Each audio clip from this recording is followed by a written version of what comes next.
to join. We've just started. So welcome. Thank you for joining us today. Remember, this is Readeagle for TeenEagle Category 1. So if TeenEagle 1 is your category, stick around. If you are TeenEagle 2 or 3, you can take a look at my screen right here. So you guys will be, TeenEagle 2 will join us in about an hour, and TeenEagle 3 will join us in 2 hours. Recording in progress. Still have people joining. Hi, everyone.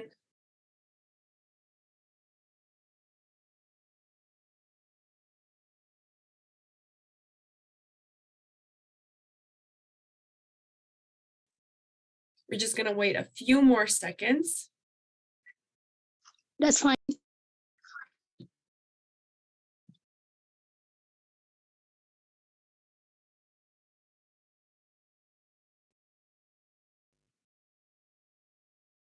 All right, let's see. While we're waiting, you guys can let me know which country you're from. Let us know where you're joining from today.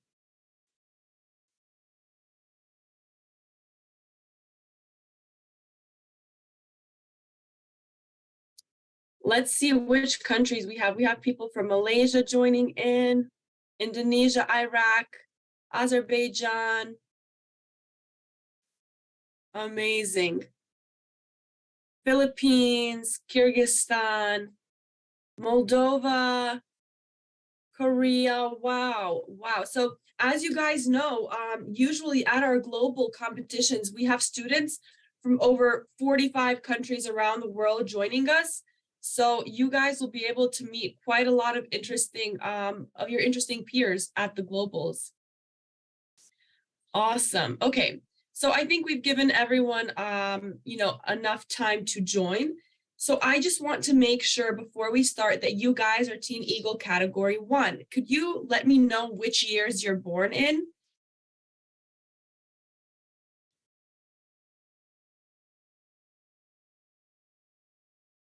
Okie dokie. Okay, if you're 2008, you might not be in this category. Let me show you guys really quick who should be in this category today. So I'm going to let you know the exact years that should be in this session. So remember, it's up to the categories. It depends on the categories. And I'm going to tell you guys when you should return if you are another category and which age you have to be here right now. So just give me a second here.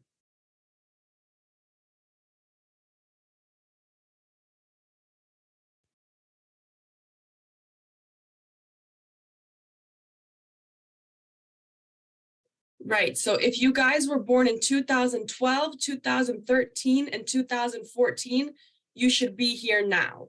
If you were born in 2009, 2010, and 2011, come back in a little bit less than an hour. So come back in 55 minutes. And if you were born in 2005, 2006, 2007, and 8, that means you are TeenEagle 3 and you should come back in 2 hours, okay? So you should stay here now if you're 2012, 2013, and 2014, okay?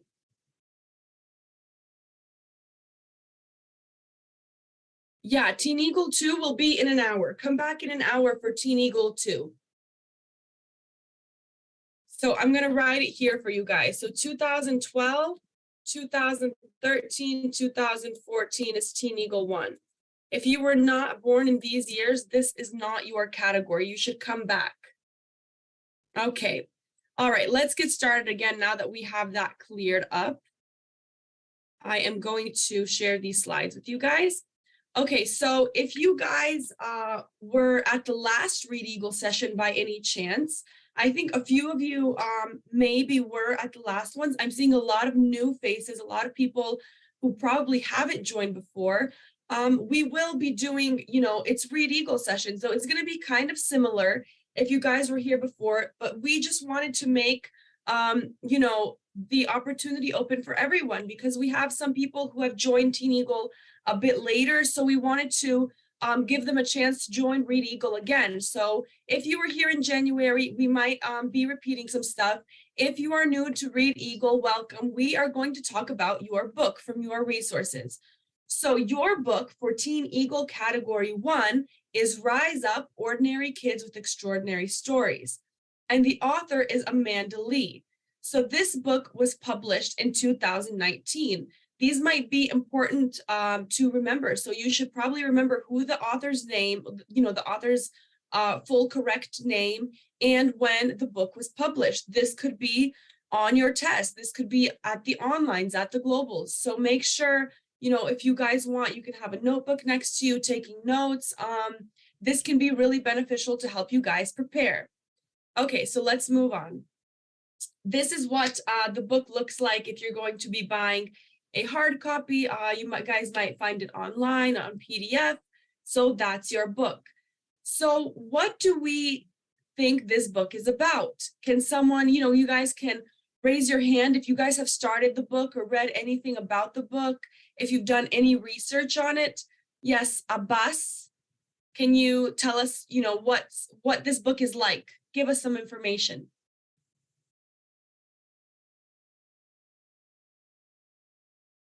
There you go. I've asked you to unmute. So, I think that this book is about the kids who done so great things. Amazing. One of them is Greta Summer. She note about the climate change at only age of 8, and she started to do something to help the earth. And in this book, there is 29 stories like this, explaining that you could do something big, starting with the small things. For example, you could just start with something small, and after by the training and trying, you could do something great. But you mustn't stop on that. You must improve yourself. Amazing. Thank you so much. So he has given us a lot of amazing information. So this is a book actually of short stories, right? There are different stories about different kids. And like he said, it's kids who have made some type of difference. He also mentioned Greta Thunberg. She will be someone we will mention during this session. So Aubrey Delgado, I see you have your hands up as well. Can I, hear what you think of the book, or maybe what you have to add about the book in general? Let me ask you to unmute yourself. Okay, so the book is just basically about a bunch of random kids who do like these awesome things. Like person, who was that again? Got shot, and then another person again decided to make light or whatever. It's actually. Yeah, you're right. There are a lot of, interesting stories, different stories about different characters. So Mustafa Salman, would you like to add something as well? You have your hand up.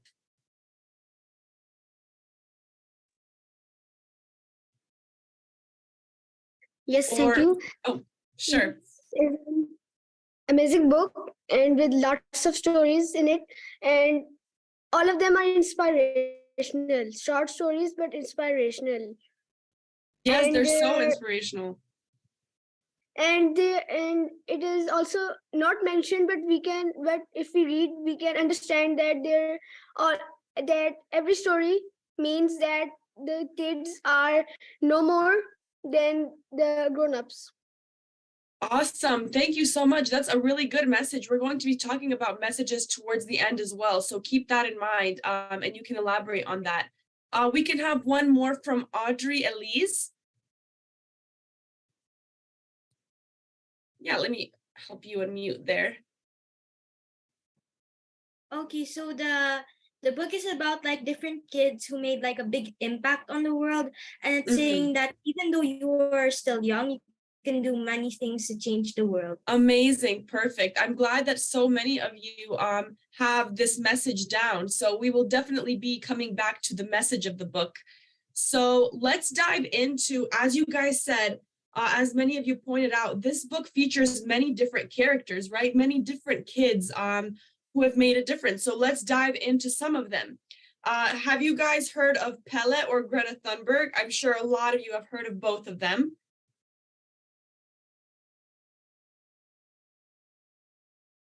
Just a quick note. I see in the chat box here, someone is asking, is this TeenEagle 2? TeenEagle 2, come back in 45 minutes, okay? This is for TeenEagle 1. All right, so other people in the chat box are saying they've heard of both of these people. Awesome. So I'm just going to give you a bit of background on both of these people. So Greta, her story in this book is actually called The Gutsy Tale of Greta Thunberg.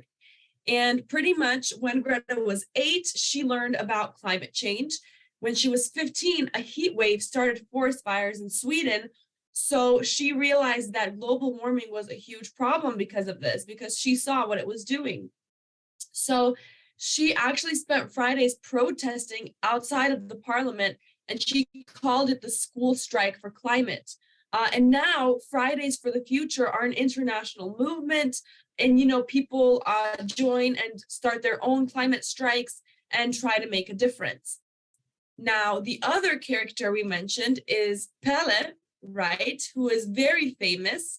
I'm sure many of you have heard of Pele, and his story in this book is called The Fabulous Feats of Pele. Now, he actually grew up in a poor neighborhood in São Paulo, which is in Brazil. And actually, he was watching a soccer game, a football game, if you will, and he saw that Brazil lost, and he really wanted to win the World Cup for Brazil. It was one of his huge goals. So he started playing football seriously at 11 years old, and at just 17 years old, he was selected to play for Brazil in the 1958 World Cup, which is huge. Like, imagine, 17 years old, he was playing in the World Cup, the official World Cup. And so, he actually ended up scoring 2 goals for Brazil in the first finals, and he actually won 3 World Cups for Brazil in total, 3 World Cups.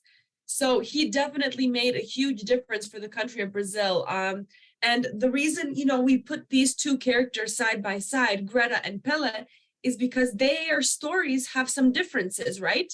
What differences do you guys see between their stories?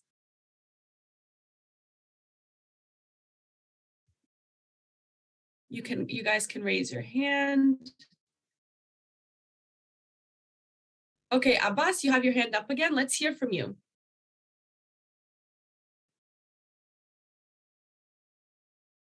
Let me just help you unmute yourself there. Okay. I think the difference of these 2 stories is that they are happening in different times. The story of Greta Thunberg happened in 2018, started to be happening, but story of the Pele started to be happening in 19.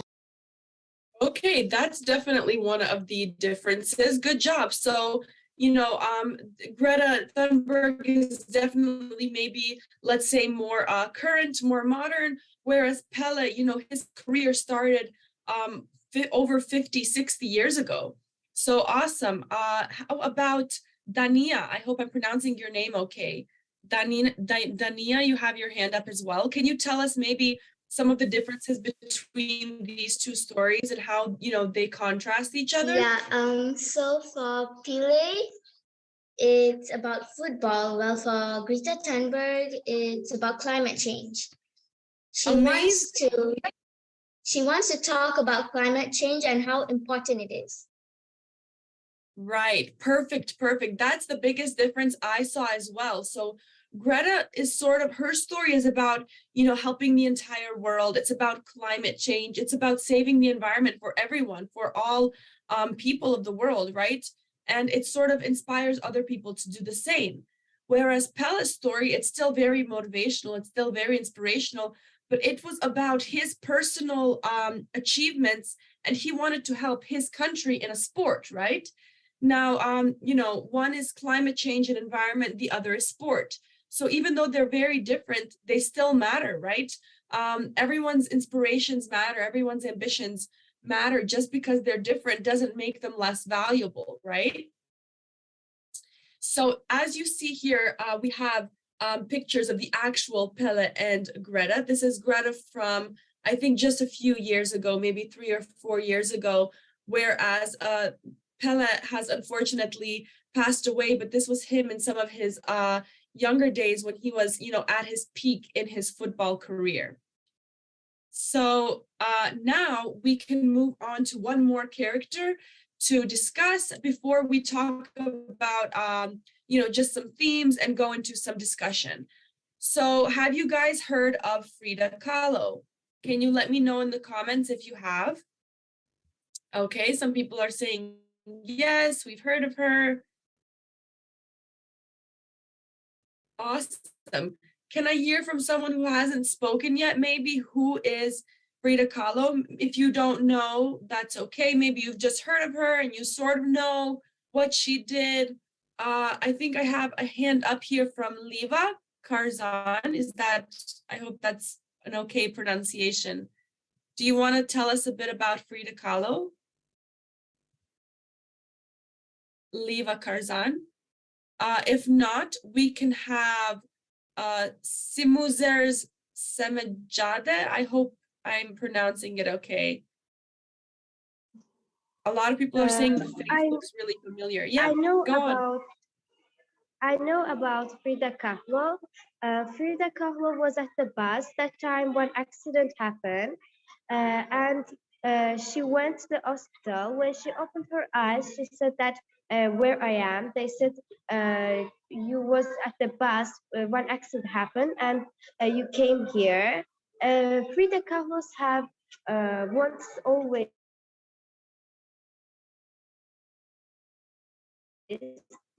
And that's why one time she asked from her mom that can you please give me my paintings, and her mother gave, and she wants to draw something, and now her photos, her pictures sold 8 million. Amazing, good job. So that's correct. Frida Kahlo's paintings sold for, enormous amounts of money, and she actually did have an accident. So let's go into, put it all in a timeline here. So when she was 18, she was collided with a streetcar and she fractured her spine, and she got some really, really serious injuries. So she was stuck in the hospital for a while. She was, she couldn't move like she did before. She was sort of very injured, and it took her a long while to recover. So like our colleague here, thank you so much, said, she asked her mom to bring her some painting supplies, some paints, brushes, all of that stuff. And she started painting self-portraits. And that's why Frida Kahlo's face may be so sort of familiar to you guys, because it was actually self-portraits that she painted all the time. And she actually became one of Mexico's most famous artists and an icon in Mexican identity and feminism. So, what do you guys think of Frida's story, and how do you think Frida's story is a bit different than the ones we saw before? Are there some elements here that are maybe different to what we just discussed a few minutes prior with Greta and with Pele? Yeah, Audrey Elise, go on.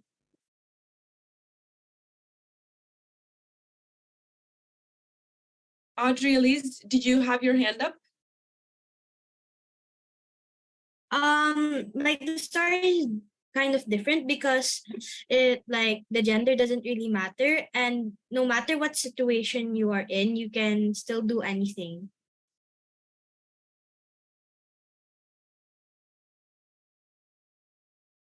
Made a different situation for herself, right? Because she was actually injured and she was very sick for a while. What she could do was different at that point. When you're injured and when you get into accidents like this, it's very easy to lose hope and to sort of be like, okay, well, now I can't do anything. But she actually tried to, develop her talent, right? And make what she could of the situation she was in. Maybe she didn't aim to be famous. She didn't aim to, change the world in the way that she did. She just wanted to express herself and make the best of the situation she was in. So that might be what was different, right, between Frida and some of the other stories. And what's interesting is while you guys go through these stories, you will see that, you know, all of them are very different circumstances, different, you know, things were happening, and it's okay. It means that every story is special in its own way, right? So now we want to hear from you guys. What is the book's main message? A lot of you mentioned some of the message stuff in the beginning. So we want to hear what you think the main message of the book is. Yes, Rikal Ziri. I'm so sorry if I'm not pronouncing that all right. So basically, they do something very small, but once you do it very long, like longer, the longer you do it, the bigger it becomes. Exactly. And the same goes for talents. The more we do it and practice it, the better we become. For example, Pele with football or Frida with her paintings, they had to practice and practice at these talents to actually become really, really good and famous for them. Jean Theodora Buenas, you have your hand up as well. We'd love to hear from you. Maybe I think the message of the book is like, so no matter how old you are, no matter what gender you have, no matter what problem, as long as you never give up, then anything is possible. Perfect. That's an amazing point. It doesn't matter who you are. It doesn't matter where you're from. It doesn't matter how old you are. It doesn't matter, you know, what background you're from. If you're rich or poor or this or that, you can always make a difference just by, you know, making something a habit and really working hard. All right, we can have a few more. Let's see, Dania. Dania? Yes. Yeah, what is the message of what do you think the main message of the book is? The message of the book is that even though you're from a very poor family or you don't even have any resources, you can do it. Follow your dreams and you will do it. You can do it. Definitely amazing. Thank you so much. Okay, guys, let's see if we can have a few more. We have Aslanova Ayla. Would you like to tell us what you thought of the book and the main message?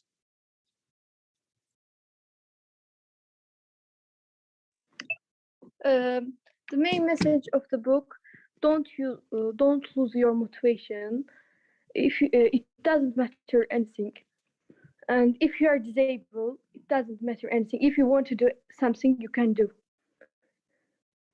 Definitely. Thank you so much.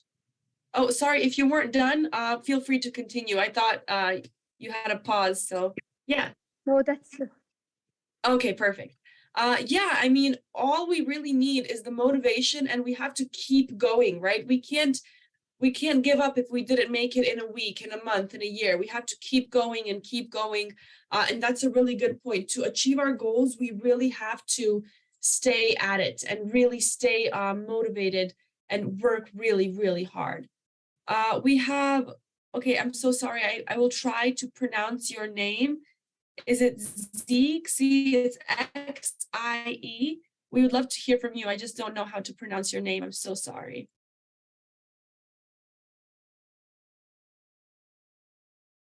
You have your hand up. It says Xie Ruixin.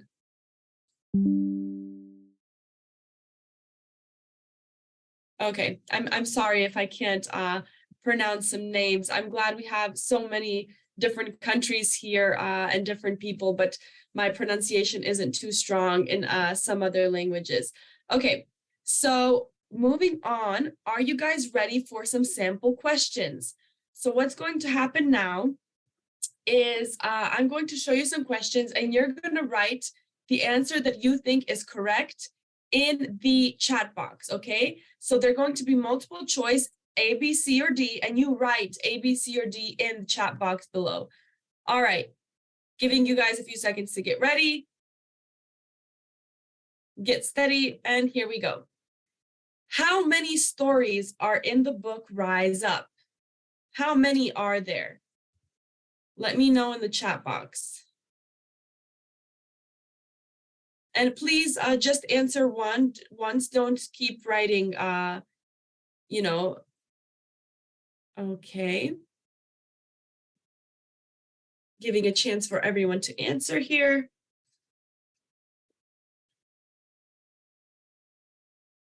Okay, perfect. That's right. Almost everyone, I think, got it right. The answer is D, 29. There are 29 stories in the book Rise Up. So 29 short stories overall. Now, a true or false question. Greta Thunberg is from Sweden. Is this true or false?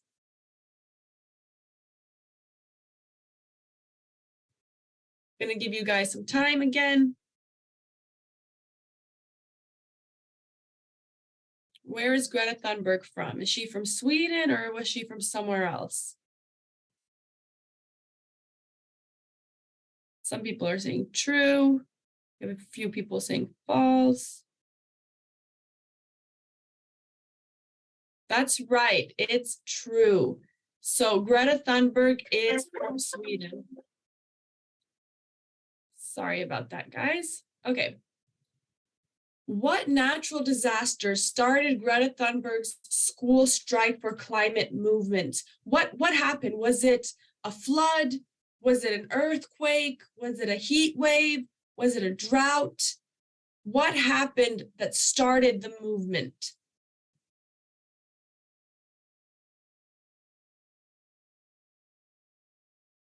Giving you guys a minute or two to answer.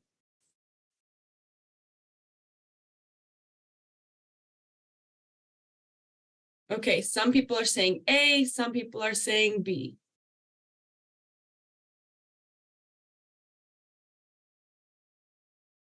Gonna give a few more seconds. Some people are still answering.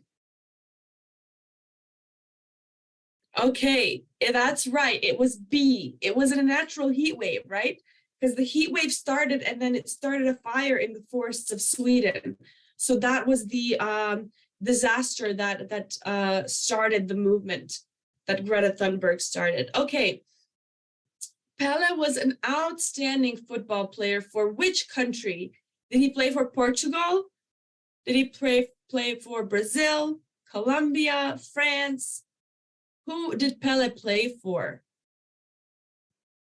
And please just write the answer once. I see some of you writing multiple times. You can just write it once, yeah.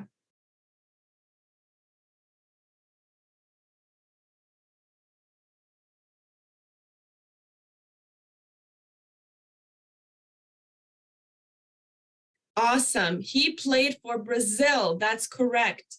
Pele played for Brazil. So that was just a few, sample questions for you guys. What do you think? Would you recommend this book to your friends? Maybe your friends who haven't heard of the book yet, who are just thinking of joining TeenEagle as well. Would you recommend this to them? What do you think? Do you think they have a lot to learn from this? Yes, Jean, Theodora. What do you think? Oh, you're not unmuted. Let me just try to unmute you. I would definitely recommend this book. You would? Okay, awesome. Yeah. Well, we count on you telling your friends about the book and the competition so that you guys can dive into this together and maybe even meet us at the Globals all together.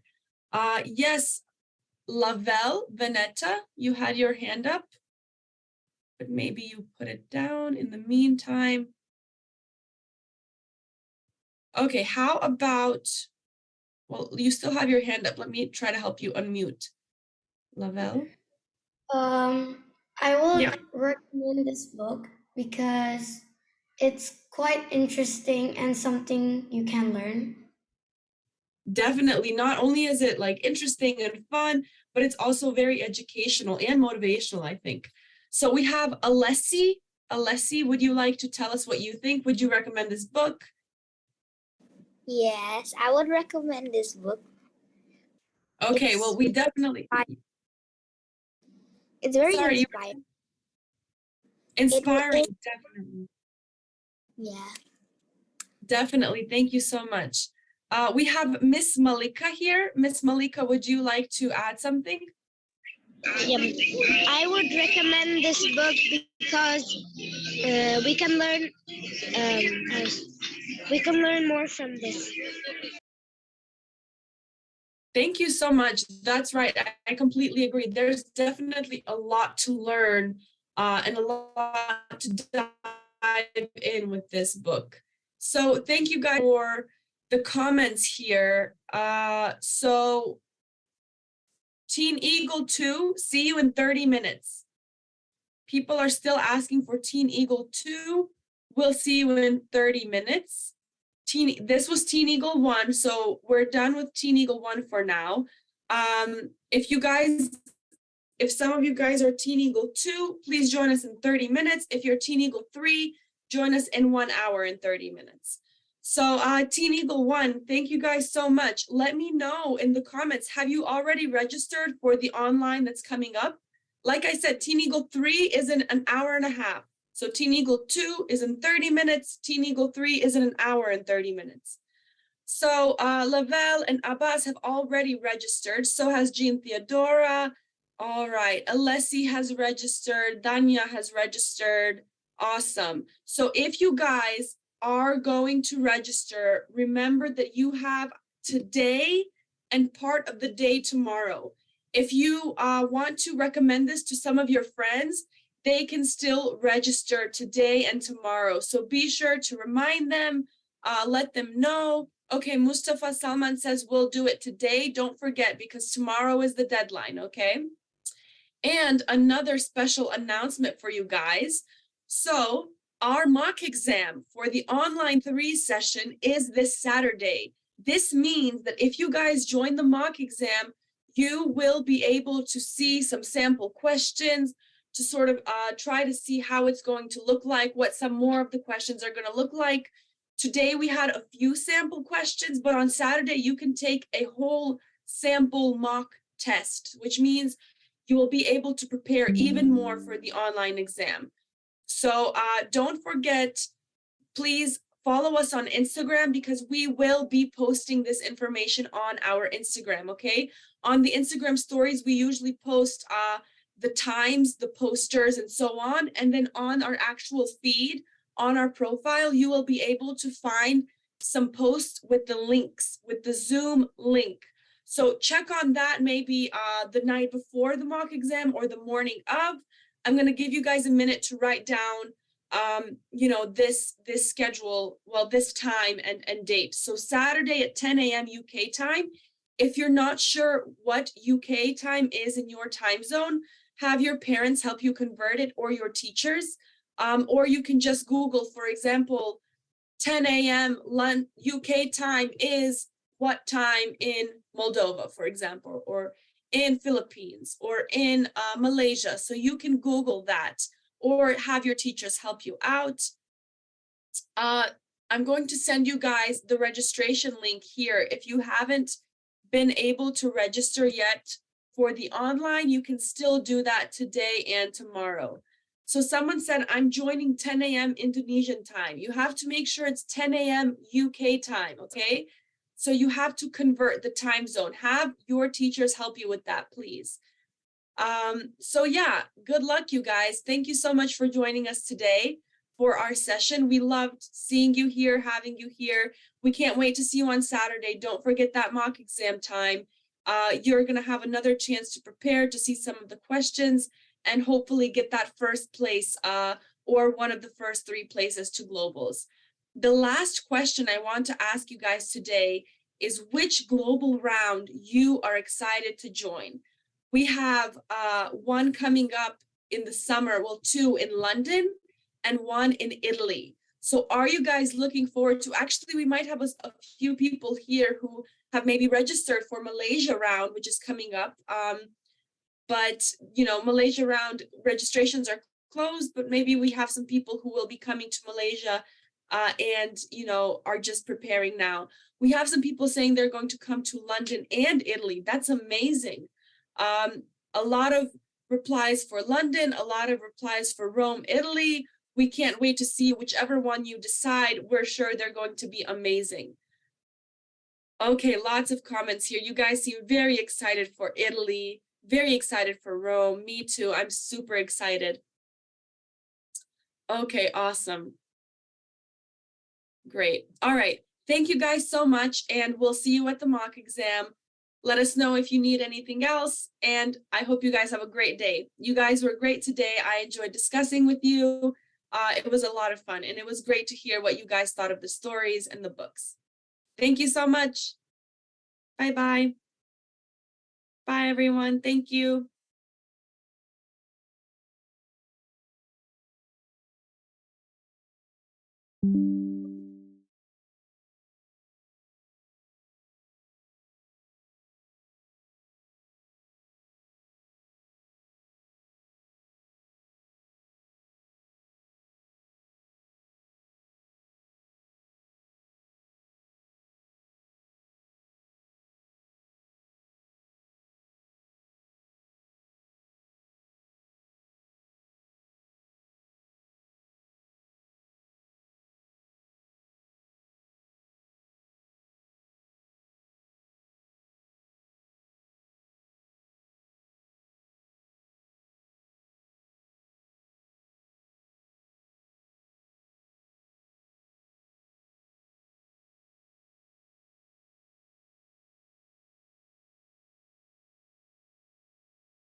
First off, hello. Can you introduce yourself and tell us a little bit about where you're from?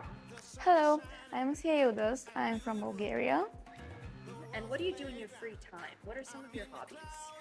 I love reading, dancing, and singing a lot. And what do you want to be in the future? An English teacher. An English teacher, Yeah. all right. So how did you find out about TeenEagle? I'm attending some English courses and my teacher told me about this competition, and first I thought that I wouldn't make it. It was like an impossible thing for me, but why not? I tried it, and as you see, I'm here. Here we are. And what do you like most about the Global Finals experience so far? I like that I can handle everything, and I'm not afraid of failure, and even if I don't make it, I'm not afraid, so let's everything be fine. That's a profound lesson. Yeah. And what about your favorite resource? What was the favorite thing that you studied for the Global Finals? Reading The Alchemist. Reading The Alchemist, great book. So what are you going to do after the Global Finals finishes? What's the next step for you? First of all, I'm going to finish school, and then I'll get my education. Great. So if you could tell the world one thing, what would it be? Don't miss your opportunities, come here and broaden your horizons. And last thing I have to ask you, can you describe TeenEagle in one word? Amazing. Amazing. Thank you so much. Check it out. I'm gonna light it up. Yeah, I'm gonna light it up. Check it out. I'm gonna light it up. Yeah, I'm gonna light it up. Just check it out. I'm gonna light it up. Yeah, I'm gonna light it up. Let me show you what it's all about. Check it out. I'm gonna light it up. Yeah, I'm gonna light it up. Check it out. I'm gonna light it up. Yeah, I'm gonna light it up. Just check it out. I'm gonna light it up. Yeah, I'm gonna light it up.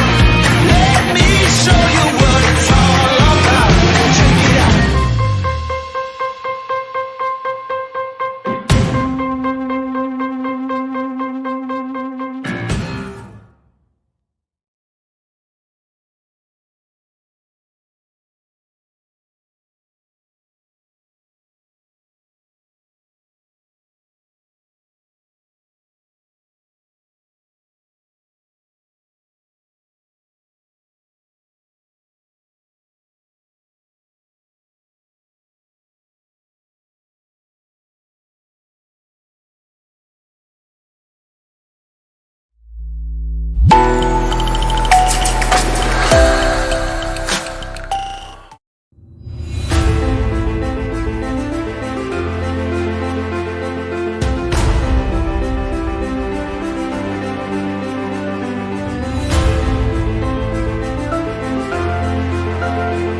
can you introduce yourself and tell us a little bit about where you're from? Yeah, so my name is Kalin Manevski. I'm from North Macedonia, and well, it's a small country, lots of mountains, nice rivers and lakes, but other than that, honestly, not much of a touristic attraction, but it is really nice. The nature is pretty nice. Not a lot of people too, so everybody mostly knows each other except for the bigger cities, but that's the bigger cities. Nobody really knows each other in the bigger cities. So Yeah, not a tourist hotspot, but definitely somewhere we should visit. Yes. And what about you? What do you do in your free time? I mean, mostly, it really depends on the day. If it's too hot outside, I'll maybe stay in and read or play some video games with some friends. But other than that, I'd like to just sit outside, coffee, mug, and not a coffee mug, but coffee in a mug and a book. The coffee, a mug, and a book. Sounds Yes. Sounds like an ideal day. What about your future plans? What are your plans? I mean, future plans right now, I'm looking towards trying out for some professional volleyball, but if that doesn't work out, there's always programming and linguistics, also now a newfound option. But other than that, yeah, mathematics, programming, linguistics. And how did you find out about TeenEagle? Our school had a presentation. They held it. They brought us all, collected us in the showroom, and then just like showed us the competition. And what do you like most about this global finals experience? Honestly, the teacher. That right now I can say is my favorite. The rooms, they're nice, comfortable, but the teacher, the classes were fun. More fun than I expected, which is why I'm going to say the teacher, definitely. And this isn't flattery. This is just me saying honesty. Okay. And the next question was, what was your favorite thing? My about favorite the thing? finals so far? I don't want to repeat myself, but that, yeah. Right. And what about your favorite resource for the global Resource? finals? I what mean, do you enjoy studying the most? honestly, I watched How to Train Your Dragon a lot, so I'm not going to say How to Train Your Dragon.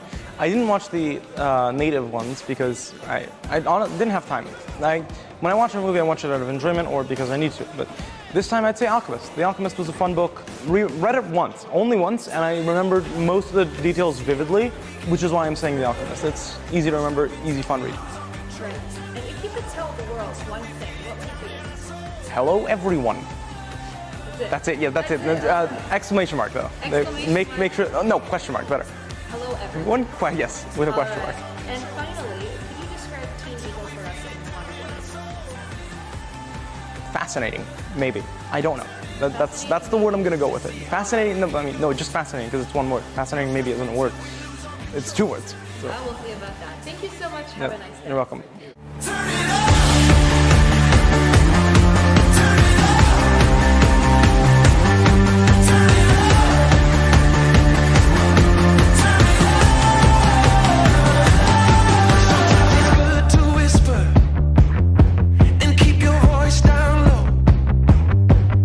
Let me know in the comments if you can hear me, if the connection is okay.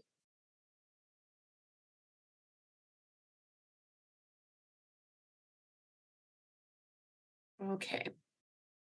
Okay, perfect. So I'm just going to share my screen here with you guys.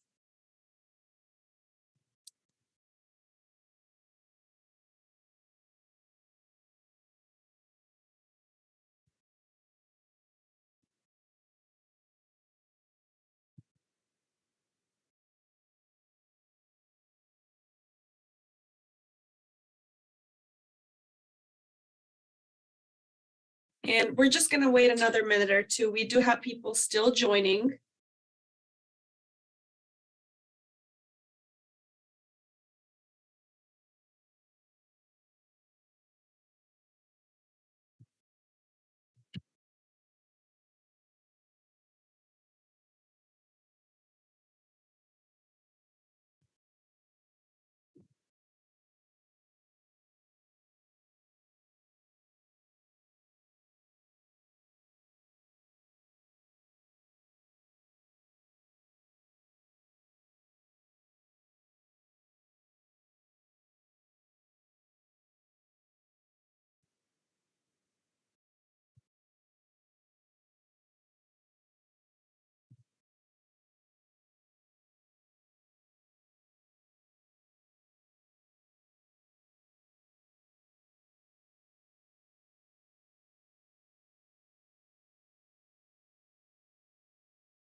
Okay,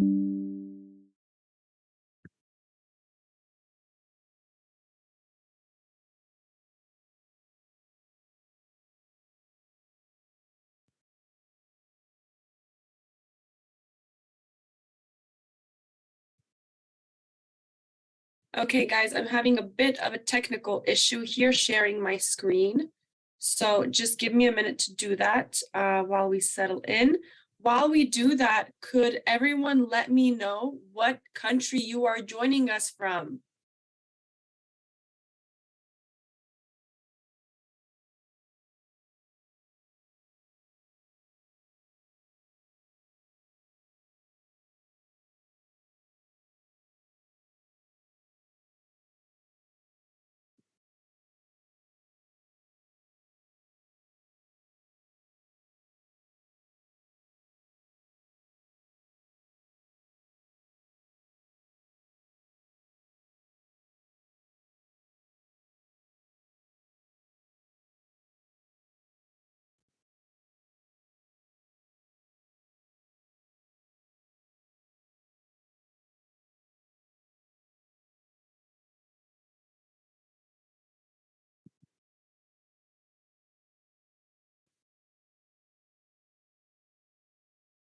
Okay, lots of interesting countries, lots of interesting participants. So we have people joining in from Malaysia, Iraq, Indonesia, Philippines.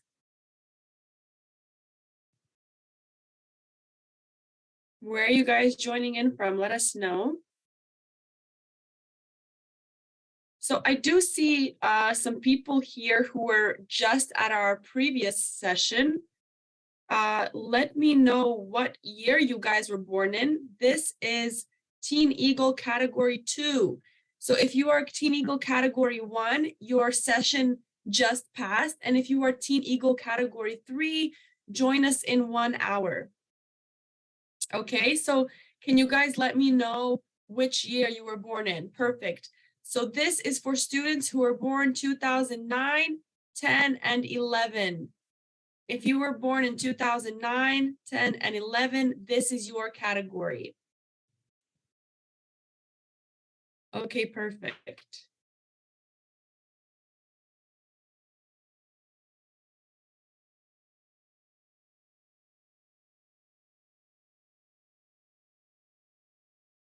Now, I would like to know which globals would you guys love to join us on. We have globals coming up in Malaysia, two in London, and in Italy. Let us know which ones you're excited for.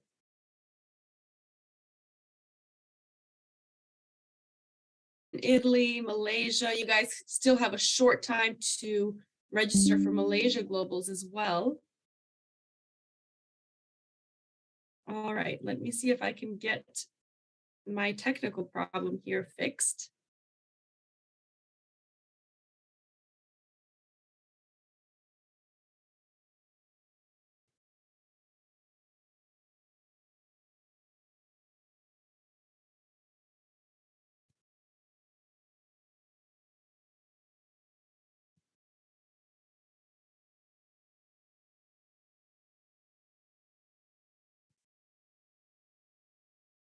So sorry for the delay, guys. Just give me a couple minutes just so I can see if I can share my screen with you guys.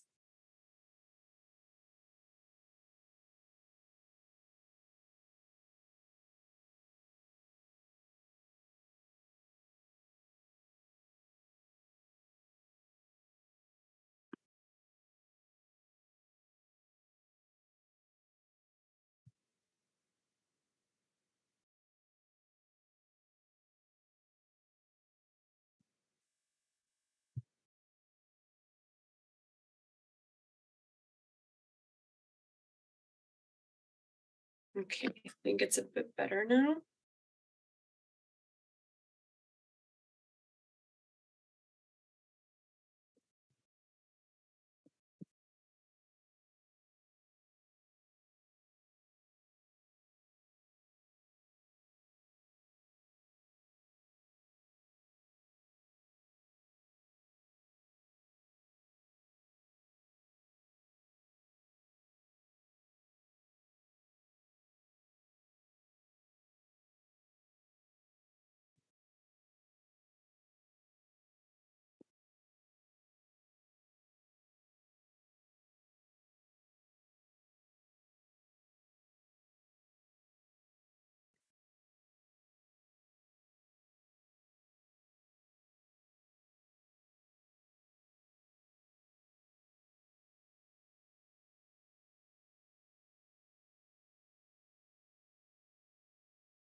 All right, so we're just gonna wait for this to sort of load. I'm really sorry about this going a bit slower, but for some reason it just won't open.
Okay, we can slowly get started, and then hopefully we will make it without further complications. So as we said, this is for TeenEagle 2. We will be, having our session now on your book, Harry Potter. So as you guys know, the author of this book is J.K. Rowling. She is obviously very famous for her work on Harry Potter, and the book was published in 1997. So this is something that, you guys should definitely take note of. It might show up in the exam. So 1997, Joanne Kathleen Rowling was her full name, right? And we are doing Harry Potter and the Philosopher's Stone today, as you can see here. So tell me what you guys know about this book. Here we have a little bit of an introduction. We know Harry lived with his aunt and uncle and their bullying son. And then, he doesn't fit in with this family. They move to a house on a small island to escape the letters that are being sent to Harry Potter. And then eventually Hagrid personally delivers this letter to Harry, revealing that he is accepted to Hogwarts. So can someone tell us what happens after that? What goes on after this introduction where Harry finally finds out, what's going on? So, Ushana, can you tell us? I hope I got your name right. Yes. Actually, my name pronunciation is Ushana, and thank you so much for correcting me. So sorry about that. It's okay.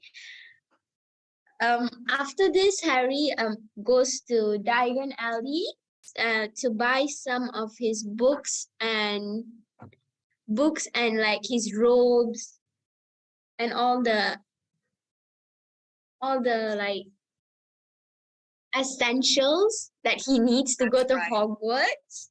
Then he goes to platform 9 3/4 with with the Weasleys. He met Ron and some of the Weasley siblings first.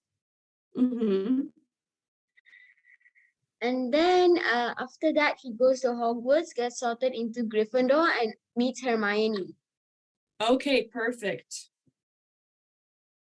So anyone else want to tell us sort of what goes on in the book after that? So what goes on, while they're in Hogwarts? What is sort of the plot of the book?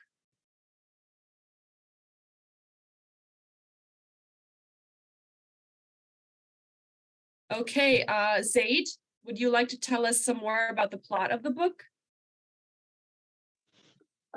Yes. So they have to get used to stuff at Hogwarts.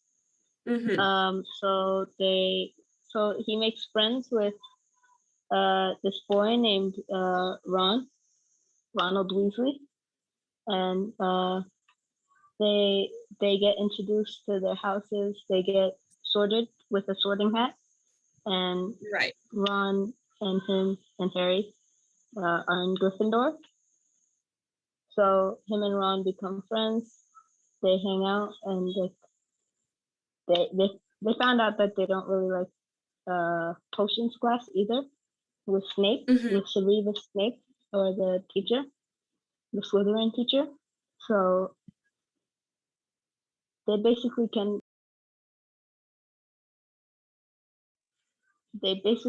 kind of relate to each other.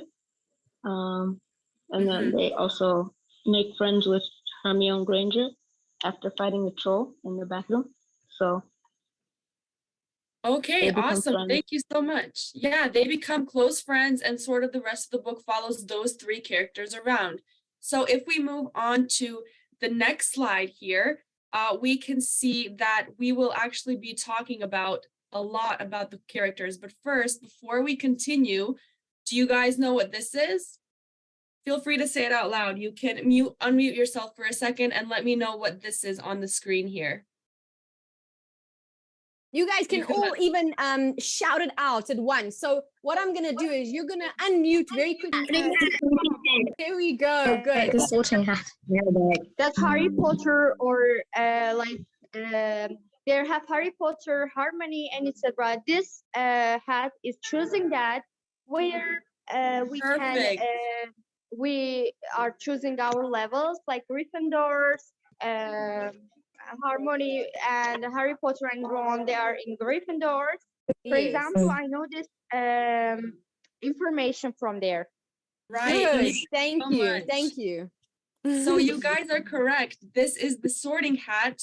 While we are presenting, I would love to, if we could go back for a second, you guys can let me know which, what does the sorting hat say about you? Which house are you in?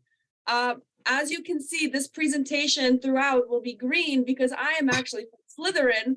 So I made it a Slytherin presentation. You can let us know in the comments what your house is. So guys, tell us what house you're in, but tell us why. So I see a lot of you are writing Ravenclaw and Slytherin, but tell us why. What about your character would you say suits that type of house? So you're saying Ravenclaw, why? So Aisha, why would you choose Ravenclaw? Yes, is it Aslanova? Aslanova, tell us, why would you choose Gryffindor? I mean, what would you choose actually? I choose Gryffindor because I think I am a brave. Because Gryffindor team is a brave person. Brave, good. That's excellent. And clever person. And clever, good. Okay, good. So you're brave and clever. So I see someone else also said, Ushana, you chose, what did you choose? I chose Slytherin. Oh, excellent. And I see you chose Slytherin because you are cunning, sly, and ambitious. So you have quite a good little combination going there. That's great. Excellent. So Zaid, you don't know, but maybe Gryffindor. That's cool. Excellent. So a lot of you are sort of everywhere. So that's really great. And the really nice thing about being all over, not all in one house, is that it shows that we all have different strengths, right? So that's really awesome. So thank you guys. Okay, definitely. So if we move on to the next slide here, we see that we'll be discussing the three characters you guys mentioned most, right? When talking about the book. So let's sort of go into each of these three characters, right? Maybe Cassie could take us off with Ron, have someone, explain sort of what Ron is like, and then the same for Hermione and Harry, if we go back to that slide. Yeah. Okay, guys, so let's go into each of the characters. So we'll start from left to right. We'll start with Ron Weasley. Let's dive into some of his characteristics. Can I say about Ron Weasley? Yes, of course, please. So Ron Weasley, I like that character. Like, it's really funny, so like laughy character, and I love this part of the film that they are going and to the with train, and he wants to eat candies, and Harry Potter bought to him candies, and I love this one. And he's a little bit shy, not shy actually, he's afraid a little bit from some things, but I love that character. So if you want, I can talk about also Hermione and Harry Potter if you want. Okay, great. That's excellent. So what we'll do is we'll see if anybody else wants to speak about Ron and some of his characteristics, and then we'll move on to Hermione. So when we move on to those characters, you're more than welcome to tell us your opinion. So that's really great.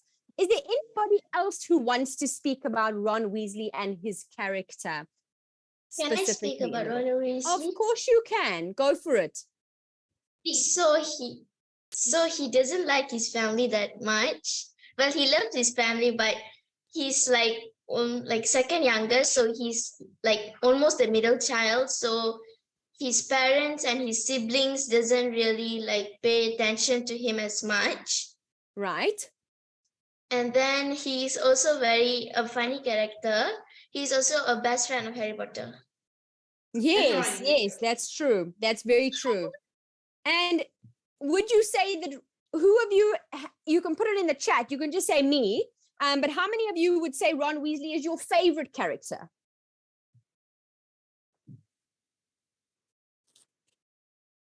No one would say Ron is their favorite character. You could just type in the chat me. Okay, Zaid, you say Neville. Okay, cool. Sharika, you, okay, great. Excellent. So some of you have Ron as your favorite character. So let's quickly move on to Hermione Granger. Anybody would like to comment? I know we have our first. Can I yes, talk? of course. Is it Pavina? Yeah. Okay, excellent. Tell us. Actually, I love Hermione Granger because she's she's really intelligent girl and she's good at magic. Without Hermione Granger, I don't think so Ron Weasley and Harry Potter can go through the problems, because she's the one who solved the problem then. Because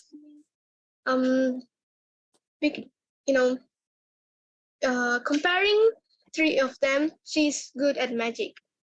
Yes, she is, right? And she's very good, like you said, at problem solving, right? So a lot of you who might find Hermione as your favorite character or one of your favorite characters is probably because you are a problem solver yourself. Pavina, would you say that you like to solve problems or not really? Yeah, I like mysteries, and I love solving mysteries and puzzles. Okay, lovely. That's excellent. That's like me too. I love it. That's one of my favorite things to investigative stuff. So that's really cool. Does anyone about himself? Can I talk about Hermione? Yes, absolutely. So apparently Hermione is a muggle-born witch, meaning she is not originally a wizard. She was not like a pure blood family. Right. She was from a muggle, from two muggles actually, people who can't do magic, who are not magicians. And I think when she was 11, right, with the other characters, she was accepted into the Hogwarts School of Witchcraft and Wizardry. And You know, I kind of am very surprised about how she got sorted into Gryffindor because her traits and characteristics usually rely more with Ravenclaw because she's like very intelligent and witty. Yeah, most definitely. Most definitely. Yes, but do it's you not think that maybe it's because the Sorting Hat saw some sort of like specialty in her, bravery. that's why they put her in Gryffindor? Yes, I actually read somewhere that the Sorting Hat actually was going to give her Ravenclaw, but she was sorted into Gryffindor. But Yeah, I most think it's also definitely. very fit for her because you know when the books first started, she didn't want to break rules. She didn't like rule breaking. Yeah, One of her yeah, most famous books. definitely. But when the books progressed, she became more comfortable with that, and she began to like solve more problems outside of the box. So yeah, bravery. I think it's one of her traits as well. Good. Thank you for that. Thank you so much. That was really informative. And I hope that those of you who maybe haven't read the book also are taking in exactly what all of our friends here today are saying, because it's really going to help you get to know the characters in terms of the questions that TeenEagle might ask on the exam. Okay, so let's move on to our main character, the title of the book, our very own Harry Potter. Of course. Yes, yes, yes. Go for it.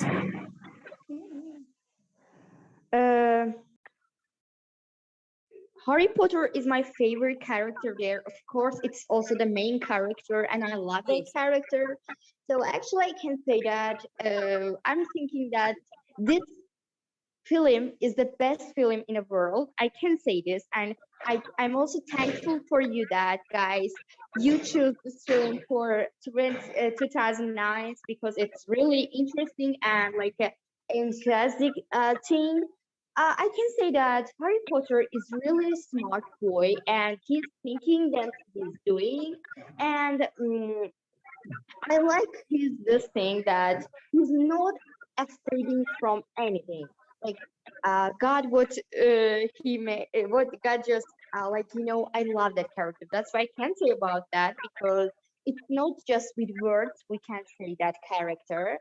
And then I can say that he chosen good friends to himself. I'm thinking that, for example, Harmony Granger is really super smart, so good girl, and you know that you can say the lyrics of Maggie is so true. I love that character of her.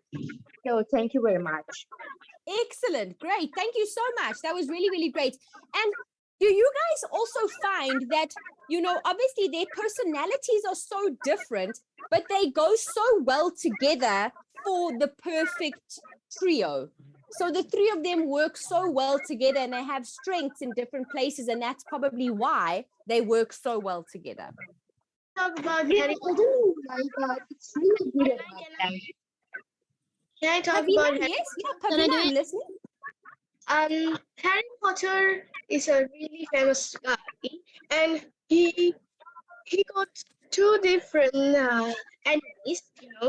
The famous enemy he got is who? It is yes. Voldemort is the biggest enemy, Harry Potter, and he also got another enemy. Is Draco Malfoy and his father Lucius Malfoy. So Harry Potter does have a scar in his head. It is the scar is made because of Voldemort. Yes. And, everybody know the name of Harry Potter when they see the scar because he's the only one who lived after Voldemort attack. Yes. Because of me, the Voldemort became so weak. Because of that, Harry Potter is so famous, and it's really Quidditch. It's a game in Hogwarts school. They played with the stake. So he's really good at it. That's yes, it. Most definitely. Thank you so much, Pavina. I see Aslanova, you want to say something about Harry Potter as well? May I say? Miss, can I? Yes, Aslanova, you can go, and then I'm not sure who that was that asked if they could speak. But Aslanova, you can go. Yes. No, I can say. Can I speak? Okay. Aslanova, you're not going to speak? As the real Harry Potter, Hermione Granger, and Ron Weasley, all three of friends have different characters. Definitely. And one of Ron Weasley is very lazy. Hermione is very clever and loves to do lessons, but Harry Potter is very brave. All three of them have they don't have a same character, but they are so close friends. And I think different character persons, people can be friends. Yes, most definitely. Thank you so much. So we'll have two more from yeah. Yes, Ryan, it's going to be you, the two more. It's going to be Ryan, and then Sharvika, you're going to also speak after Ryan, okay? Okay. Can I speak about Harry Potter? Good, Ryan, I'm listening. Go for it. Harry Potter is my favorite because he has the courage and bravery to do something right. He has very high determination and a very high intelligence because I saw him line the clues to the Philosopher's Stone. Good, good. You done? Yes. Yeah, okay, good. Thank you so much, Ryan. You are absolutely correct. He is really, really clever and intelligent. Thank you so much. Shavika, you're up. Harry Potter is my favorite character. Good. He's really brave, determined, humble, and loyal. Harry will do anything for his friends, including risking his own life. Yes, most definitely. Harry Potter is a wizard and the only child of James and Lily Potter. He is famous for having a scar on his head, which he got by an attack by Lord Voldemort when he was a baby. Harry Potter has two best friends, which is Ron Weasley and Hermione Granger. Thank you. Thank you so much, Shavika. I hope I said your name correctly, but you are 100% correct. And I think it's also very important to take away the message from these three characters that friendship is really, really important, to help each other. Yes, go for it. Who's that's speaking? Harini. Okay, go for it. You can speak, and then we'll have Donnie speaking. Okay. Harry is my favorite character. Because he is a little bit shy, but he is also very intelligent. The mark he has on his head it's from Dumbledore when he was a Kagabai. Definitely. When he was a little baby. Yes. And he has two friends, Ron Weasley and Hermione Granger. Yes. And Harry also has a flying broom that he and a magic wand. The broom he uses for flying, and the magic wand he uses it for magic spells. Yes, you are right. Thank you so much. Thank you. That is correct. Well done. So I think that a lot of us are learning some lessons here and gaining some insight into the book if you guys haven't read the book as yet. I really hope you have, but if you haven't, I hope that this is helping you as well. Donnie, is it Gaparov? Yes. Excellent. You can go for it. I'm listening. Like when he was 1 year old, Voldemort killed his parents, but he couldn't kill Harry Potter because of his parents' love. I think I read that, and yes, his uncle took him to grow him up, but they was bullying him, and they had a bully guy, like bully child, that he was always his cousin, bullying right? Him, and he was wearing his old clothes like this. Yes, most definitely. Those are called what? What is the name of that? That's called hand-me-downs, right? Have you heard of hand-me-downs before? Yes. I don't know his Good. name, but yeah. Okay, great. Okay, good. So those are the characters. So now we've already asked you what are your favorite characters. So I know a lot of you have said Ron, Hermione, or Harry, but in the chat, just tell me of the whole of Harry Potter, who are your favorite characters? Harry Potter. Yes, yes, Harry Potter. What? Oh, Hagrid. Yes, that's a good one. Hagrid. Harry Potter. Good. So a lot of you are Harry Voldemort. Potter. Professor You don't McGonagall. have to. Dumbledore. Excellent. So I know that it must be difficult. Hagrid. Like Yeah, Kit said, Voldemort it's too. McGonagall. okay, good. Good. Okay, good. So what's really, really nice is that you guys have a favorite character and not all of you are the same. So that's really, really great. All right. So those are our different characters, as you know. So a lot of you might have read the book and watched the film, but there are quite a few differences when it comes to the book and the film. Do we know Can I say? what? Yes. Yes. Yes, go for it. Before I move on, yeah. just I can say this book and movie is really different, guy, because just when I see the film, there have some episodes that they are not in a book, and there have some parts that it's not have a movie. So that's why I watch movie and also the film book, and it's really perfect to read that things. And I can say that actually, I don't know, but why it's like this? Can you answer this? That why it's different?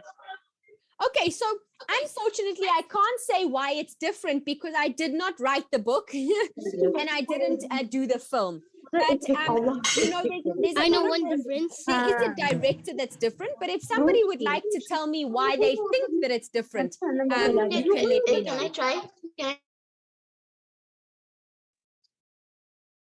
Can I try? You should. Can I? Can I say? Can I say it? Can I? Okay, let's take it easy. Take it easy.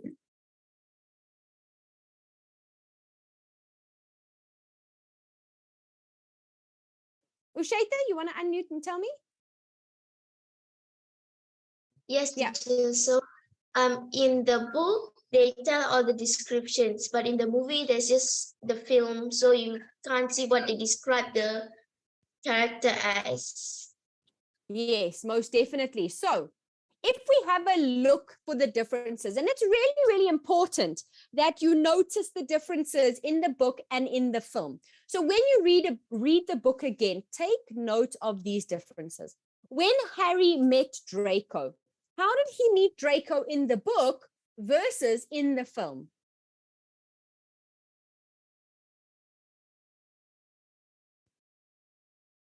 Yes, you can say. Who was that? Aslanova?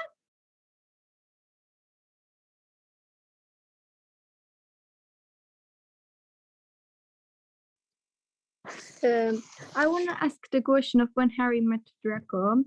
At the film, in the film, Harry met Draco in the school when they go to school first. But in the book, they met in the when they buy the clothes. Okay, good. Good. Does anybody else have something different, or do we all agree? Ryan, you want to say?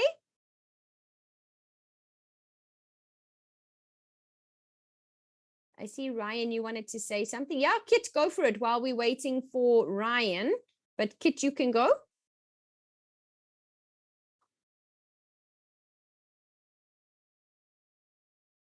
Sorry, I couldn't unmute for a second. No problem.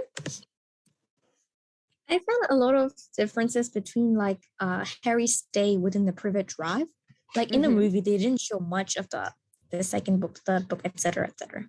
You know, there wasn't much detail as in the books as much in the movies. And also, they also cut out some characters like Peeves. Most definitely. Which I think is a very important character. And why would you say it's an Bruce important realm. character, in your opinion?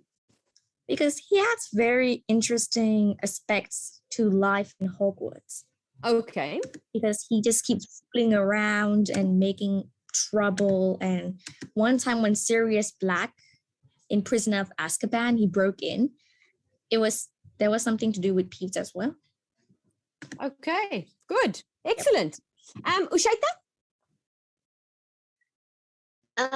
In the book, Harry met Draco at Madame Malkin's shop when he was buying his robes. Good. But in the movies, Harry met Draco on the Hogwarts Express train. Okay, good. Good. Thank you, Shaita. Thank you so much. The other differences that you must look out for, guys, are Harry's eyes. Are they blue or green in the movie? You can just type in the chat. Okay.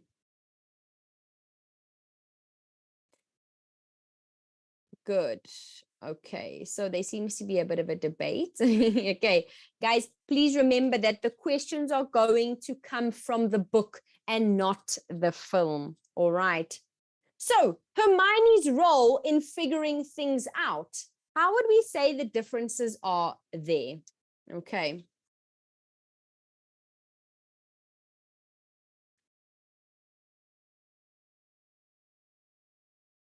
And let's see the chat. Okay, everybody's got green in the book. Movie blue. Okay, good. And then the Sorting Hats song.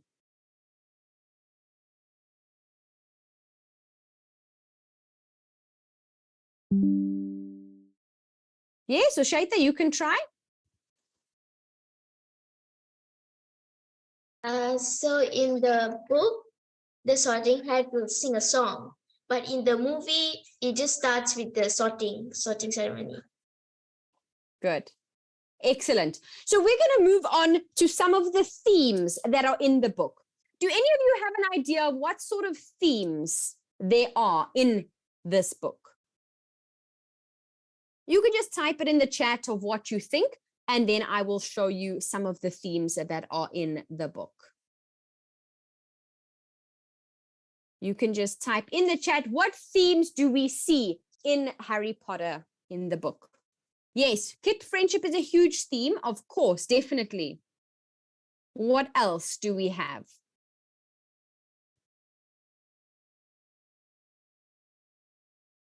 All right, so Aslanova, you can give me one. You can give me, Shaita, yeah, teamwork, adventure, magic, family, excellent. So we'll just go through a few of them, all right? So Aslanova, you want to say something very, very quickly?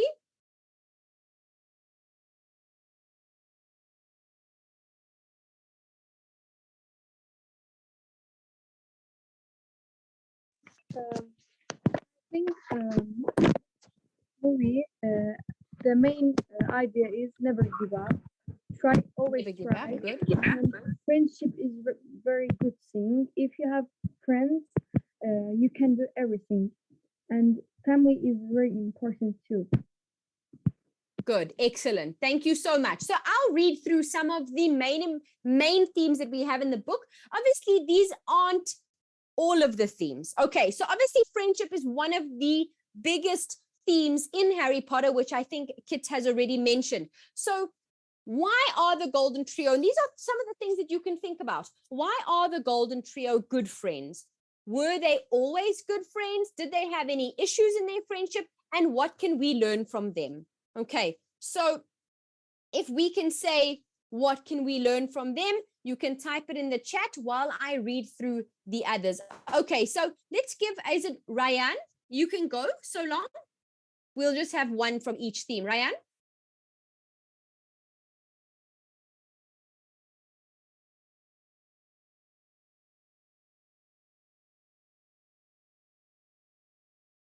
No?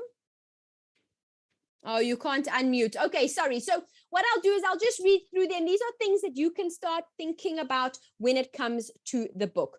Okay, we then have the theme of belonging. So does Harry belong in the wizarding world or the muggle world? So that's a debate that you can think about. And do the Dursleys treat him treat him like he belongs? Okay, so do they treat him like he belongs? All right, so you can just put that in the chat as well. Okay, yes, no, they don't, Ryan. You absolutely are correct. Ushaita, you want to try and give it a bash? Maybe you can unmute.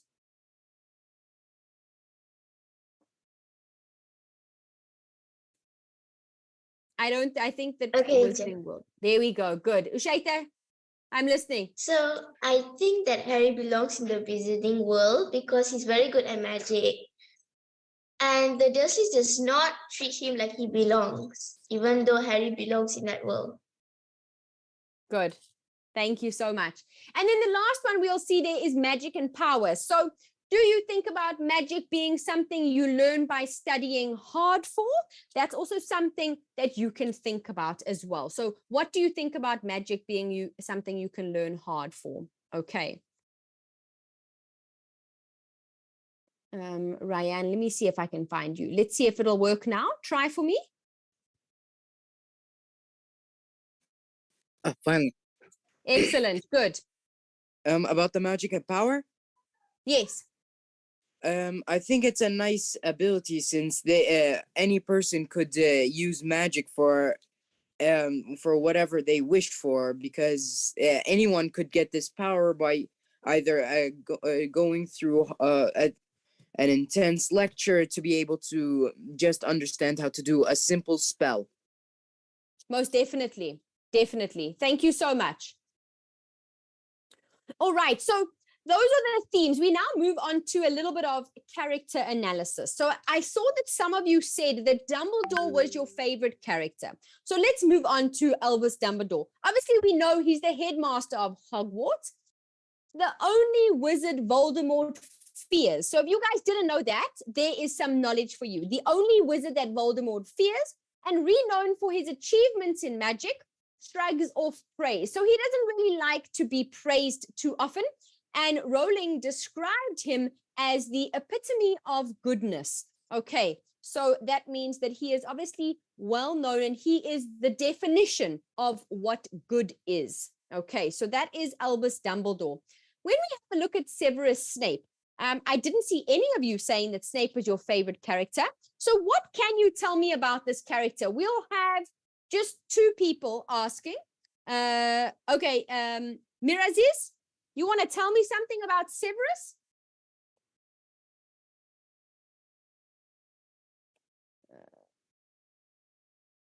No, you don't. Okay, yes. Aslanova, go for it.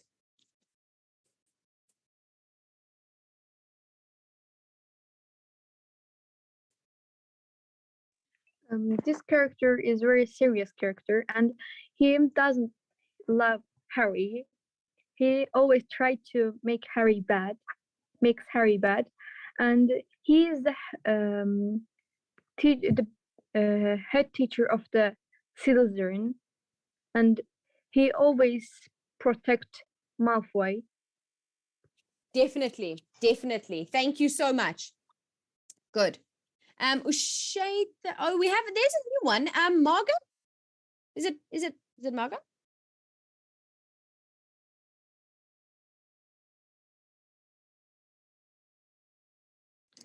Hello.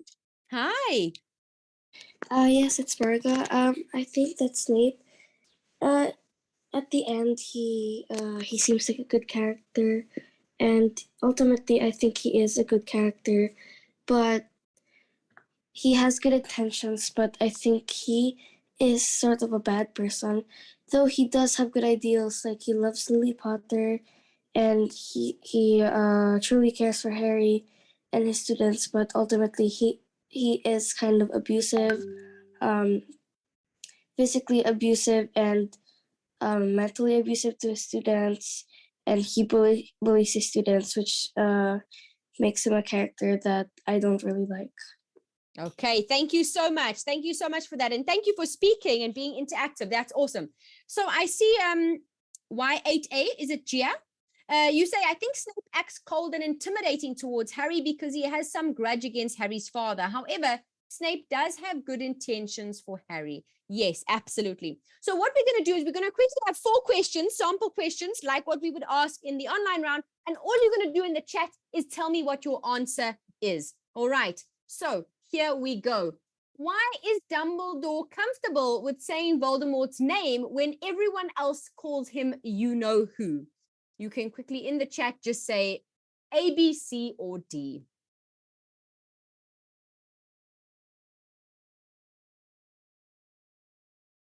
Yes, good.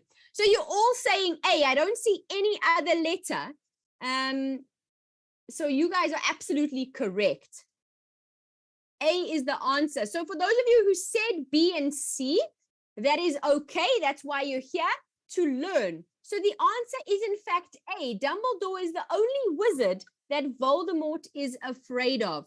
Okay, next question, true or false? For Harry's 10th birthday, he got a coat hanger and a pair of old socks. Is that true or false? I'm so proud of you guys. Yes, that is true. He did, in fact, receive a coat hanger and a pair of old socks. Good, excellent. For those of you who weren't sure, now you know. Good, excellent. So the next question is, what is odd about the watch Dumbledore uses in the prologue? Okay, so type your letter there.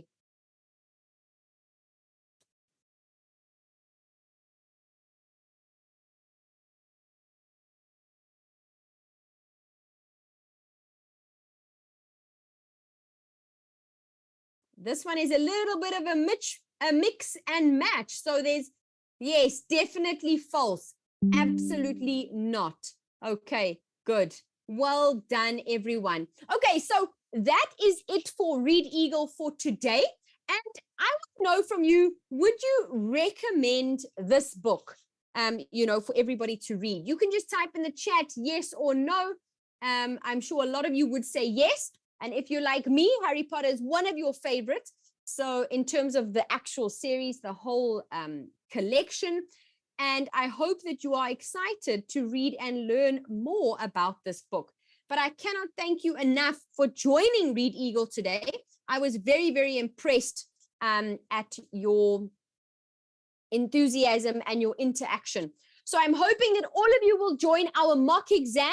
Remember, the mock exam for all of you will have 5 of the exam questions on the 4th of March. So if you join on Saturday, 5 of the questions that you see will be in the actual exam on the 4th of March. Okay, so I hope that all of you will join us on Saturday for the mock exam. So thank you so much. I'm so glad that all of you love the book and it is interesting. For those of you who haven't read the book, please read the book and join us on Saturday for the mock exam, where you will learn a lot and you will prepare for the online exam on the 4th of March. And remember, 5 of these questions that we give you on Saturday will be 5 exact questions that will be in the exam. Okay, so thank you so much, everybody, for joining. TeenEagle 2, we are so happy to have you, and good luck for Saturday as well as the 4th of March. Okay, thank you so much, everybody. Take care, and we'll see you on Saturday. I hope to see all of you on Saturday. Thank you so much, everyone. Bye. We'll probably wait about a minute. Just tell us where you're signing in from, what country you're signing in from, so that we also have an idea of, Melis, hello. Yeah, let us know where you guys are signing in from. We'd love to see where you guys are coming in from. Lots of different countries, we're sure. So this is TeenEagle 3. We just finished TeenEagle 1 and 2 Readeagle sessions. If you guys are TeenEagle 3, then this is for you. So that means if you were born in 2005, 6, 7, or 8, you're in the right session.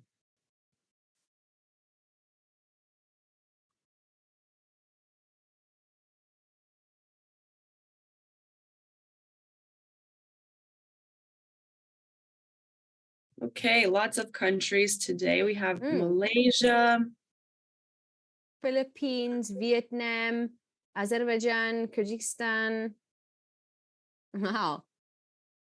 I really hope you guys also brought your voices to Readeagle.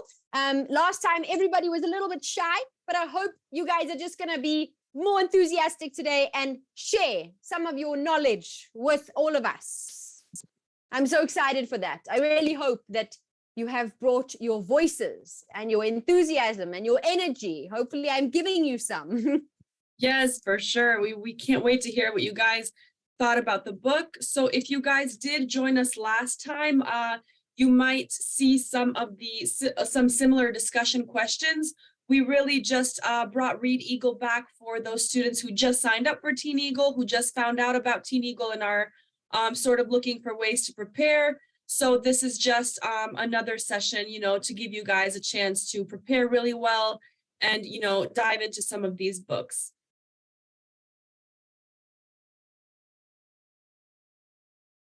Yeah, so we can get started. I think everyone has joined. So again, today we have been having all 3 Readeagle sessions. If you are here right now, it means you are here for TeenEagle 3 slot, and we hope that you are in the right age category. Definitely, but just a reminder that TeenEagle 3, it's if you were born in 2005, 6, 7, and 8, this is for you. If you are in TeenEagle 1 or 2, you're more than welcome to listen. If you'd like to add to the discussion, you can. But obviously, this is for our TeenEagle 3 category for the book specifically. Okay. Alrighty, so a bit about the book. As we know, it's called How to Win Friends and Influence People, and the author is Dale Carnegie. So this book was actually published in 1936, almost 100 years ago.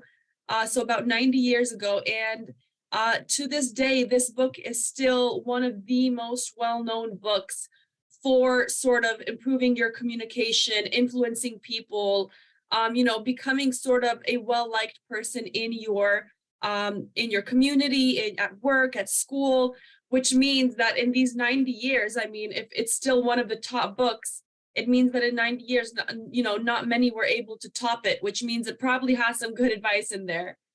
Absolutely, absolutely. And I hope that for those of you who have actually read it, if you haven't, I hope that today inspires you to either read it or get involved. And if you have read it, I hope that it's also changing your perspective on a lot of your relationships that you obviously may have. So yeah, let's dive in to see what we've got. So a bit about just how the book is sort of set up and how it looks. It actually consists of 4 parts, and each part dives into various principles. Some of the parts are longer, some are shorter, but in total, the entire book has 30 principles, which sort of throughout, the book and throughout the chapters, the parts, you get different types of situations, different quotes, sort of different examples of these principles and what they actually mean, and also how to use them in real life. So we will definitely be going through a lot of them. We're going to dive into some of them to see, what you guys think of them. Sort of, will you be implementing them in your day-to-day communication, and what you think of these different elements of communication. Remember, the point of this is for us to discuss together, and we would love to hear what you guys think of some of these. So moving on to our first principle, it says talk in terms of the other person's interests. So this is something the author wrote in terms of bettering communication and conversations. So why do you guys think this might be important for certain conversations and relationships? And why do you think this would help win someone over? You can take a minute to think and then just raise your hand when you want to, share with us. We would love to hear from you guys. Definitely, guys, don't be shy. Remember, it is also your, I see, Adam, you've got your hand up. That was very quick, so thank you for that. Remember, these are also your opinions. So we want to know what you think. Your opinion can't be wrong because, of course, it's just your perspective. And I think that's what I appreciate so much, especially about Readeagle, is that we get to see everybody's perspective. And I think it helps people in all types of situations. So we're going to go from Adam to Sophia. Thank you guys for raising your hand. I'll ask you to unmute and you can give us your opinion on what we've just asked you. Yeah, so let's hear. Right. Okay. So, I think it's important because even the author himself writes down in the book that people are more enticed to do something if they have an incentive to do something. Like for example, if this person doesn't want to study, even if you force him to study, he will most likely be less efficient than people who really want to study and gain more knowledge. Yeah, that's my opinion. Absolutely. Thank you so much, Adam. Thank you for that. Let's see what Sophia has to say. So for me, I agree with Adam and the fact that people are more likely to do something if if you are more how people are more likely to do things if you're doing it in terms of what they want. I think this principle helps in winning people over because it shows that you care. For me at least, it shows that you care about their interests as well, since most of the time, or at least according to the book, we're interested in our own, like, let's just say, devices. So saying that we talk in the other person's interest, like for example, if a friend of mine talks about plants and I ask him questions about plants and we then get into a conversation about plants, it it means that he it means that I care about the thing that he's talking about. Yeah, most definitely. Absolutely. You're 100% correct. Yeah. And I also think, and you guys can either agree or disagree, but I also think that, in terms of success, often we are human and often we don't believe in ourselves, right? But when we see that somebody else believes in something that we can do, it often adds to our success because we see ourselves in a different light because quite often we care about other people's opinions. And when those are positive, it lifts us up in a positive way and roots us for success. So that's also one of my opinions. Does anybody have anything else that they'd like to say in terms of other people's interests?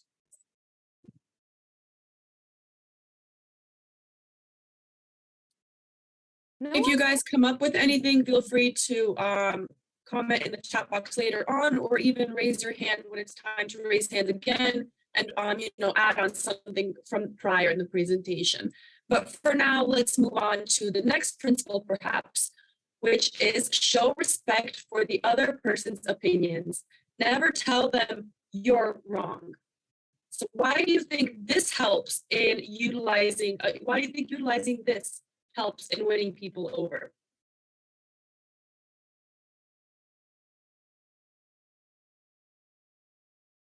Or on the other side, how would it hurt if we did tell people that they're wrong, often, and if we didn't show respect for their opinions? So it goes both ways. How would that hurt our communication? So when you guys think of your answers here, when we have this discussion, maybe think about how you would feel if someone told you directly you're wrong, instead of trying to understand where you're coming from. Because quite often, in today's society, quite often everybody always wants to be right. And when no one agrees with them, they think they're automatically creating some sort of conflict. So why should we show respect for other people's opinions? Adam, again, yes, we're listening. So again, in the book, the author writes down that even though criminals they're clearly in the wrong, they will always try to justify what they do. This shows that humans like us will always try to see as our opinion as the correct one instead of so having someone tell you blatantly and say that you're wrong will hurt someone's pride and ego, I guess. Definitely. Thank you so much. Does anybody else want to comment or add on to what Adam has said? Or perhaps you have a different view, which is also, like we say, okay. I mean, we're all built differently. We were all born differently, and that's what's so special. We all have our own opinions. So perhaps someone can say something about, let me see, maybe I can try and see if I can say some of your names, and then I can, how about Ashley? Ashley, what do you have to say about this? Well, like sometimes when you tell people that, you're wrong, they'll feel like hurt because that's what they think, and sometimes it's not whether you're wrong or not.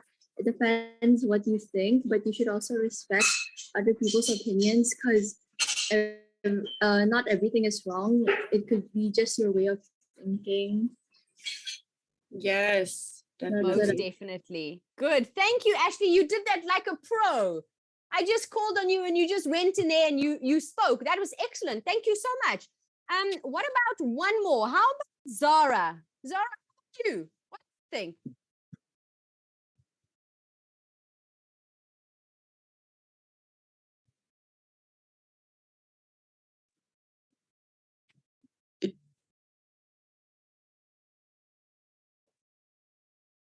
Zara, are you with us?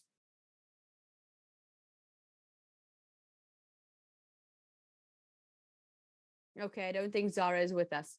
Maybe you are. Okay, there we go. We've got two hands. There we go. We've got three hands. Is it Denise Shiranova? You want to speak? Yeah, I want to say that a man convinced against his will is of the same opinion still. These are words of Dale Carnegie, and I'm think so. Thank you. That was great. Thank you so much. Rakiba? Yeah, so all I have to say is every people have different opinions. Like not everyone has the same opinion. So if someone, at least for me, like someone says me, you are wrong, I will actually feel like that's my opinion. That's what I want to say. You are no one to say it to me. And that's also not correct on other basis that other person is sharing his or her opinion. So that's why I think it's not correct. Definitely. I agree with you 100%. I agree with you with that perspective as well. Abdullah, I see your hand is up as well. Yes. From my point of view, sometimes we can say that you are wrong. Yes, it's pessimistic view, and always saying that you are wrong is it's not so good for your relationship. And I think that with this type of relationship in the future, you won't have a good conversation with this person. But saying you are wrong sometimes is not bad, because sometimes this person can do a mistakes, or he can do something not good. He can be ugly, and you just need to tell him that he's doing a wrong things. Recording in progress. Correct. Yes, absolutely. So even if someone does say you're wrong, we could also turn around and change it and say, you can't actually say that I'm wrong because it's an opinion. So you can actually correct them. So I definitely agree. We have two more on this principle, and that's Nuran and Lina. So Nuran, you want to go first? Yeah. Hello. From my point of view, I think that a person's opinion is what they stand for, and what they stand for often correlates to their identity. So if we say just like blatantly that, oh, you are wrong, that is a way that, oh, you are proposing that what they have believed in and what their beliefs are wrong in a sense. So I think that will have some bad consequences, because to have your worldview be perceived as wrong is going to affect you in some way. So I think there are other ways to respect other people's opinions rather than just Definitely. saying that they are wrong. Definitely. Thank you. Thank you so much. Thank you for that. Our last one is Lena. Lena, what do you have to say? Hi. So that not everyone can admit that they are actually wrong, even though they are. That's why most people will get offended if you say directly the phrase "you're wrong." That's why we should never say it, and instead, even though we think they are wrong, we can like rephrase it in a more gentle way, so that they can accept it better. Definitely, definitely. Lena, thank you so much. I think it's also really important that we're sensitive to those people who say you're wrong, because they obviously feel quite strongly about it. Good. Yes, thank you like so she much. said, sometimes it's about how we say it. We can make it seem way more sensitive if we say it in not such a aggressive way. So definitely a good point. Good. Excellent. Excellent. So Dale Carnegie also says there is only one way under high heaven to get the best of an argument, and that is to avoid it. So I'm going to ask for your opinion here. And obviously, I can't say that you're wrong because this is your perspective and opinion. So what are some ways we can avoid an argument? And what are some phrases we can use to let the other person know we're listening to them and not arguing with them? So let's put those two together. Sophia, yes. So for me, some ways that you can avoid an argument is probably using the using the yes method, like getting your quote unquote opponent to agree with you, or at the very least calming down your opponent so that it doesn't really blow over. Or you could try to agree with your opponent and let them know that you're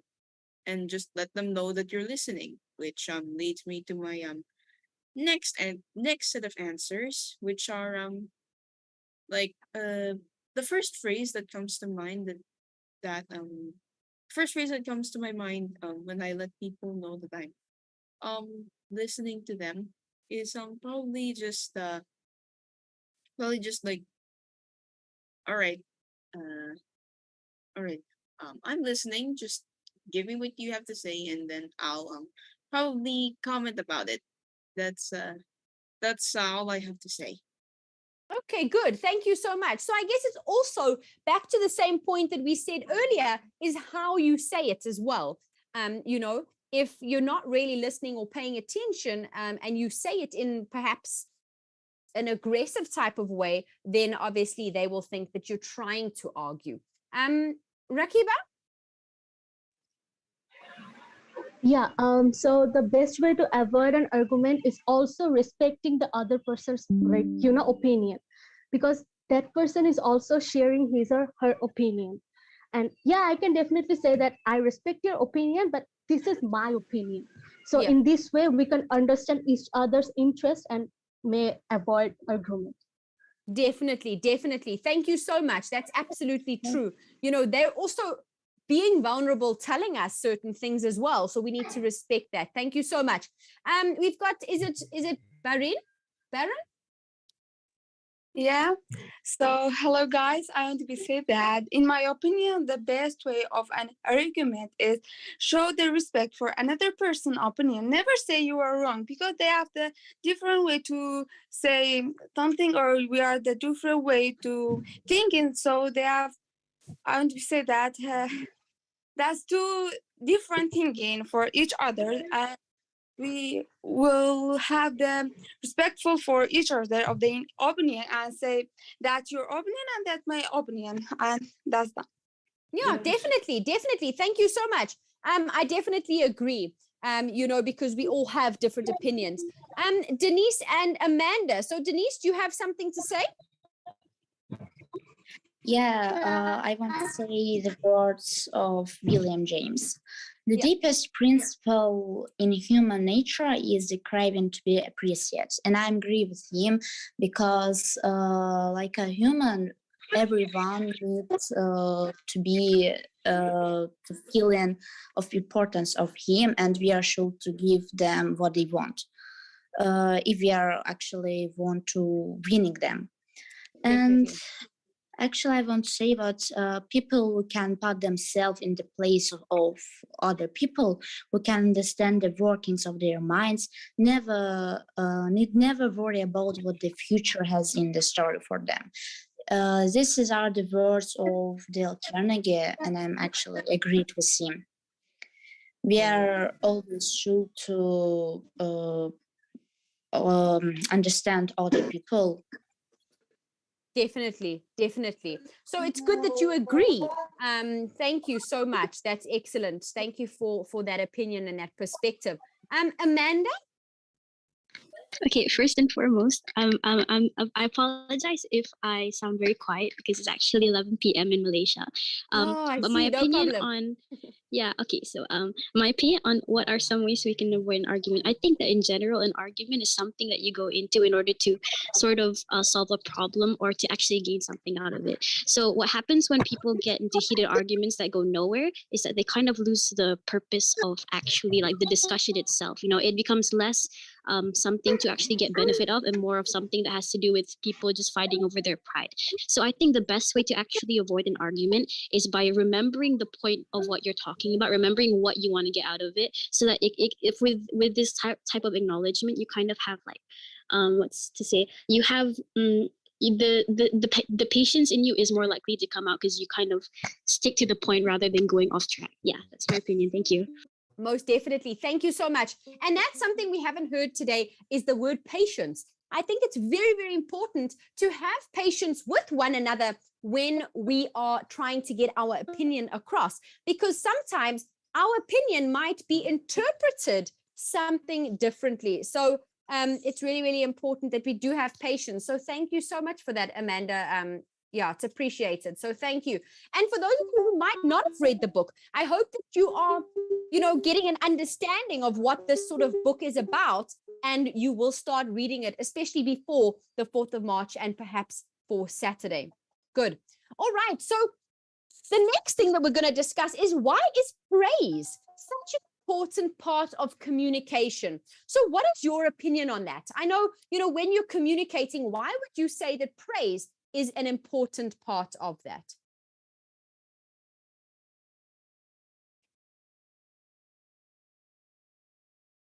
Yes. Is it Kelvin? Yes. Good. I'm listening.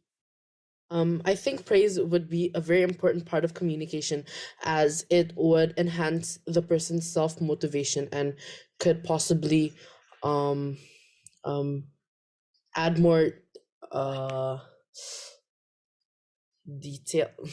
It's fine. Take your time. It could boost somebody's self-motivation, and in the end probably would agree with you if you were let's say arguing with them. Okay, good. Yes, thank you so much. Thank you. Good. We have a few hands here. So let's go Sophia, then Callista. Sophia? Okay, so for me, I agree with what Calvin said. It's been proven time and time again in the book that praise, admiration, especially that one that is genuine, it can build people up. It can make them feel important, and it can give them like the right amount of motivation to just start going after their dreams. Like, yeah. Definitely. So thank you so much. It sort of brings out that inner drive, right? That inner drive and inner motivation to sort of want to communicate better, perhaps. Callista? Hi. I think praise is something like very important because like if you're being praised, you feel good about yourself. You want to do more of what you are doing good, which which you can like build up relationships that way, like especially if like the praise is genuine. People like to seek out validation, really. And so to have that like praise given, really, or like giving out praise, it could have that you can like connect easier with people that way, really. Yes, most definitely. And I suppose if you're giving praise to someone, it's not because they're asking for the affirmation. You're giving it to them because you want to, which would automatically make them feel more valued, in a sense. Good. We've got our three more. We've got Adam, Alia, and Abdullah.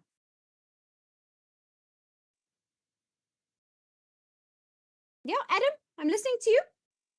Yeah, okay. So this is based on my observation because as you can see, like in the was it at the start of this discussion, only around like 2 to 3 people were talking, and now we see that many people are starting to give their own opinions, and I think this is an effect of you praising the people who have been giving their opinions and not actually telling them off for giving a slightly worse opinion than others or anything, and it entices people and it motivates people to give their own opinion, and it gives people more incentive.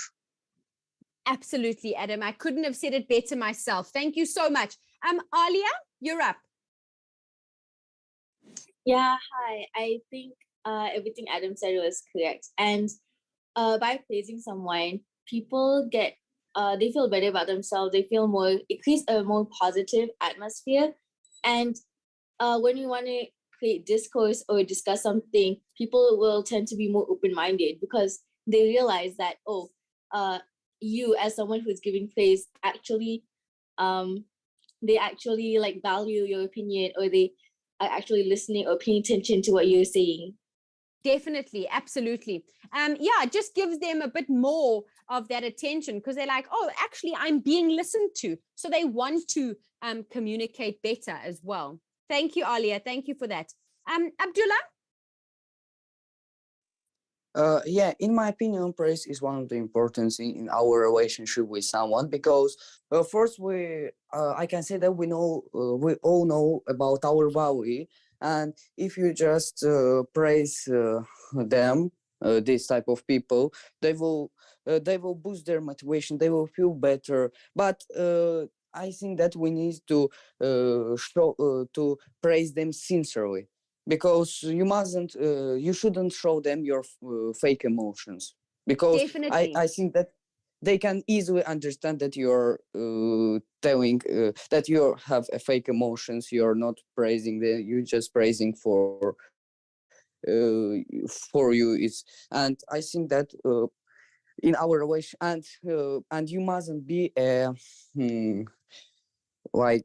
mustn't say something that you are wrong, you're not good, like pessimistic opinion, because yes, you'll be not interesting for people if you will be pessimistic. Yes, most definitely. I agree. Yes. If you're pessimistic, you have not good relationship with others. Yes, absolutely. And I think that you touched on a point that is very, very important, which is that authenticity and being genuine towards others, especially because you would also want that authenticity in return, right? So if you were doing something, you would want someone to be authentic as well. So it's almost the same as, treat others how you would want to be treated as well. Good. Thank you so much for that, Abdullah. Barid, what else to say?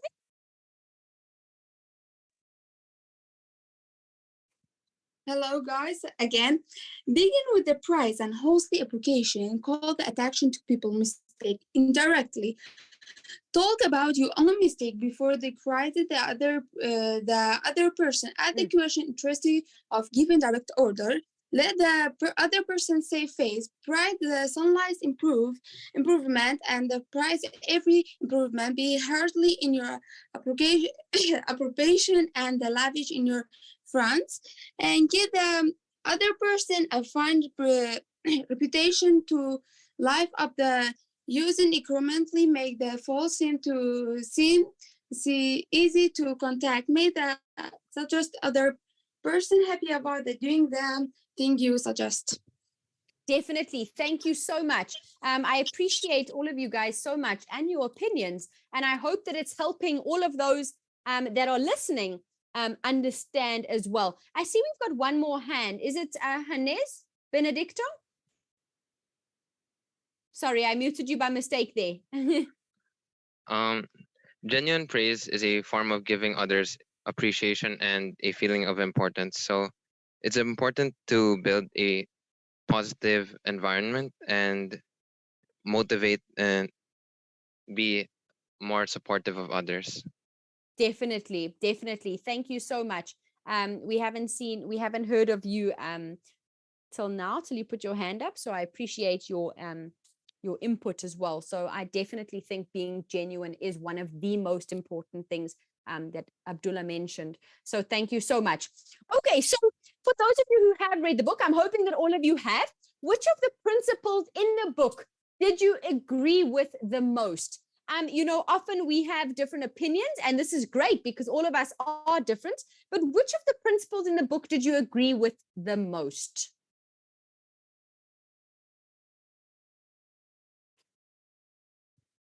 We'll speak about the principles you agree with, and then after this, the ones you disagree with or perhaps have a different view on. Are there any of the principles in the book that you agree with the most, or the ones that perhaps touched you, the ones that you want to use in your life? Hello, can I speak? Of course you can. Okay, my name is Felicia, and in my opinion, the most important principles are remembering someone's name, because it feels very personal. And I honestly, after reading this, I tried to improve it, and I see people that are pleased when you remember their name, and it really improves the human interaction. So it also shows that you care about your interlocutor. And I think it's very good when you do this. It shows that you care about them. Definitely. And I think that remembering people's names also gives them a sense of belonging. So I think that that's also really, really important in terms of values as well. So thank you so much. Is it Boyko? How do I say Felicia? How do I say? Yeah. It's correct. Okay, great. Boyko. Excellent. Awesome. Good. Sophia, Thank you. Let's hear from you.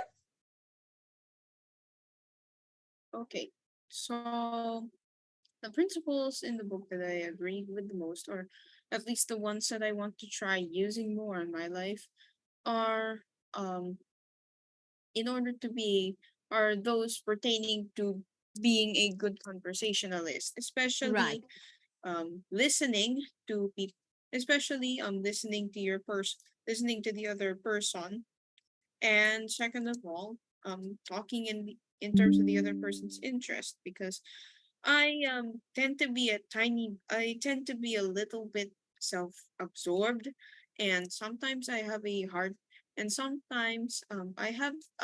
time concentrating on people and what they're talking about. So after learning that, if you were to remember what they were talking about, and if you were to talk in terms of their own interests, then you might actually gain some allies, some friends. You might create possible opportunities for yourself. Turns out just listening and talking in terms of their interests and not yours, just make your entire conversation about them. It can do a lot of, when I realized that just speaking about them in general and instead of you, um it makes them feel good, and it can do a lot of good things in your life. Definitely. Sophia, I think one of the things that you have mentioned today, and you might not even realize it, but one of the things that you have recognized is that you've said, hang on a second, I am a little bit self-absorbed sometimes. I need to change some of my situations. The fact that you noticed that is something admirable. It's really, really great to know that you noticed that that's what you do. And a lot of people are very defensive. They say, no, I don't do that. Or how can you say that? But the fact that you stepped back and said, hang on, this is actually what I do sometimes. is actually something really amazing. So you should be very proud of yourself for that, because not many people can do that. So thank you. Thank you. No problem. Denise? Yeah, in my opinion, I think that in that book, the most good principle for me is if you are wrong, admit it. Because when we are have a trouble with someone, we should to keep us to him or her opinion and think like him or her. Because if we are will to what I can say. That's fine. Take your time. Yeah.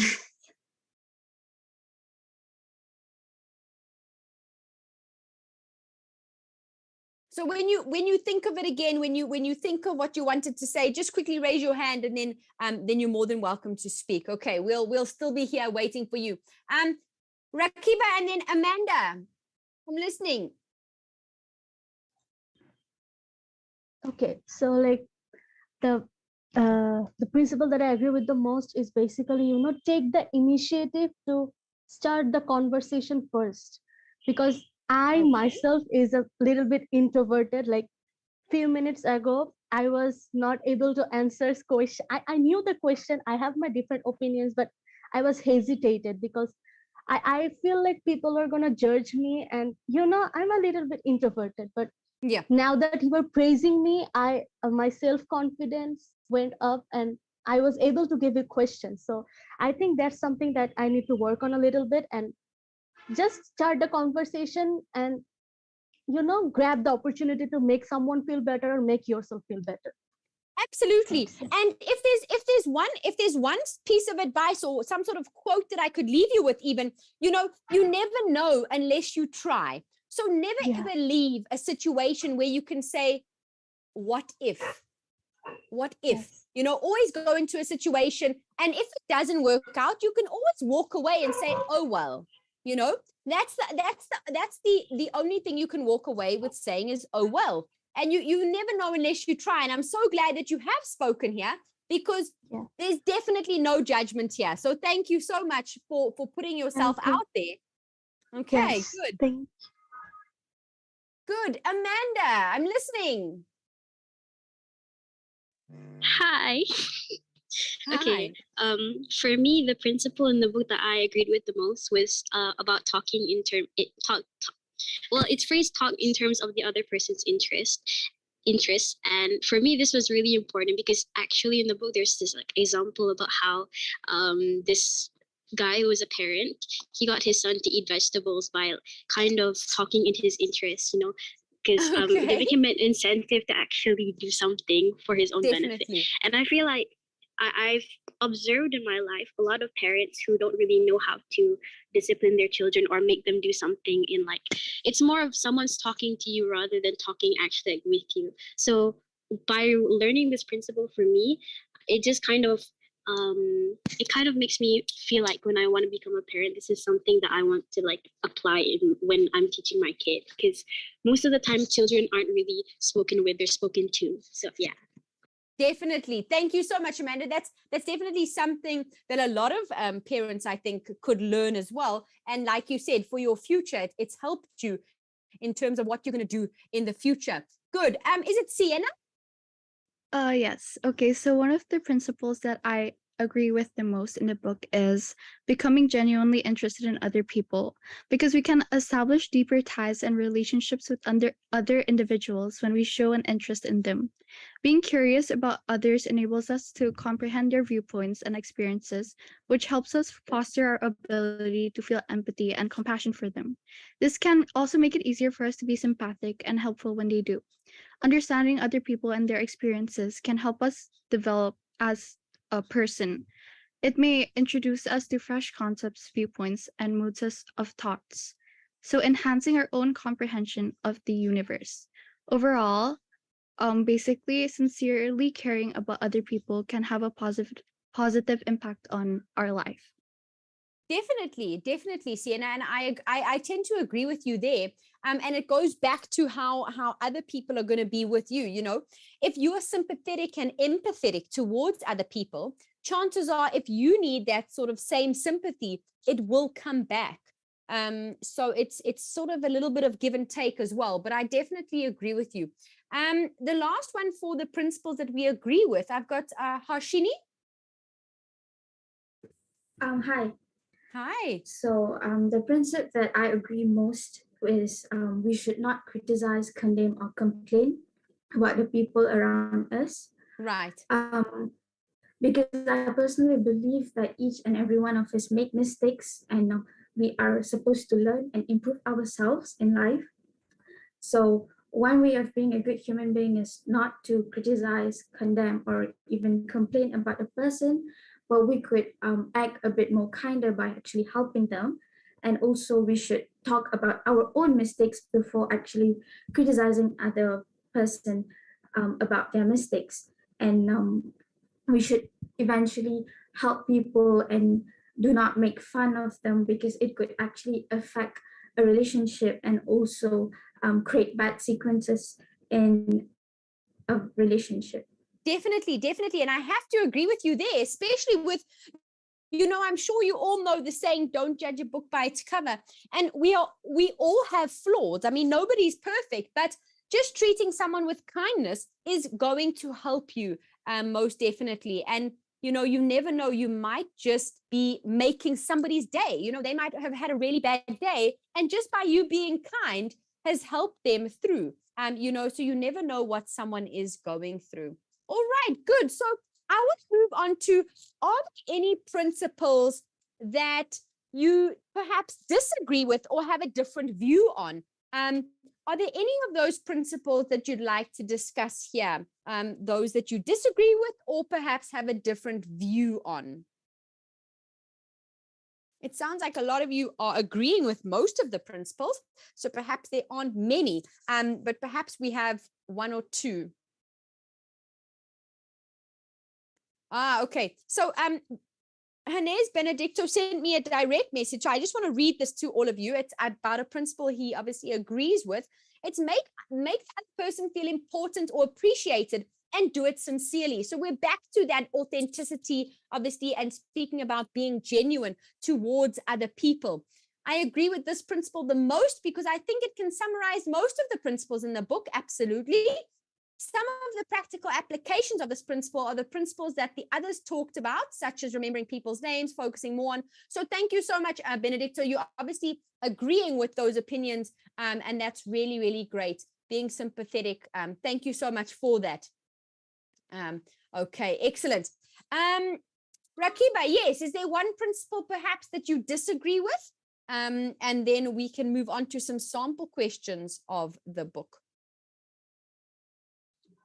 Not disagree, but I think I have a little bit different viewpoint. There's one principle that the only way to get the best of an argument is to avoid. Well, I don't completely agree with it, because everyone has different arguments and opinions. Rather than avoiding it, we have our own opinions as well. So yeah, we definitely respect each other's opinions, but we actually have a mouth to say that no, I respect your opinion, but I also kind of say that this is my opinion. So that's not an argument, obviously, but that's also a way not to avoid it. So yeah, I think that's the viewpoint. Excellent. Thank you so much. Denise, you have an opinion?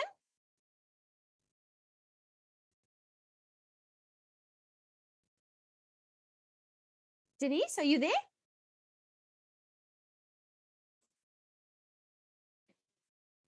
We can always come back. Okay. No, there was no hand. Okay, perfect. No problem. All right. So I think that the majority of you agree with the principles. So we're going to do some sample questions. So all you're going to do in chat is write whether it's true or false, A, B, C, D, etc. All right. So let's go. The first one. In the first chapter, what does Carnegie suggest we keep in our pocket to ask ourselves how to resolve a conflict? All right, so you can just type there A, B, C, or D. What do you think? Is it a $10 bill, $5 bill, $20 bill, or $50 bill? Okay, so for those of you who don't know, you can take a guess, I suppose. But for those of you who do know, I'm really proud of you. Good, because the answer is in fact B, a $5 bill. So well done to all of you. And don't feel nervous. Just type your answer. Even if your answer is wrong, it's okay. Remember, this is just a place where we are just engaging in the book and trying to get to know the book better and understand it so that when we answer the questions for TeenEagle, we know it a little bit better. Good. True or false? One of Roosevelt's favorite quotations was, "Judge not that ye be not judged." All right. So is that false or is that true? One of Roosevelt's favorite quotations was. All right. Majority of you are saying false, and I hope that you know why it's false. Perhaps you can tell me why it is false. Do we know why it's false? If we don't know why it's false, I will tell you why it's false, because it was not Roosevelt, it was in fact Lincoln. Yes, Benedicto, there you go. It was Lincoln. All right, good. All right, the next question is, what did Confucius mean? All right, when he said, "Don't complain about the snow on your neighbor's roof when your own doorstep is unclean." What did he mean?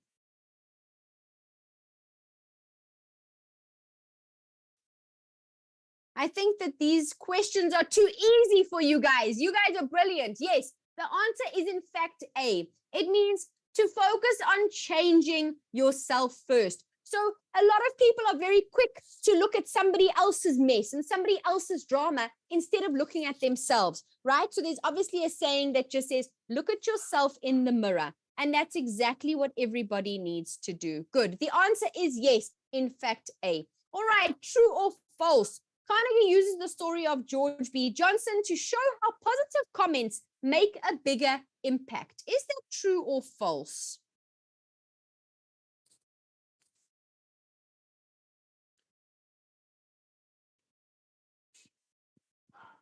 You guys are too quick, man. You're too quick.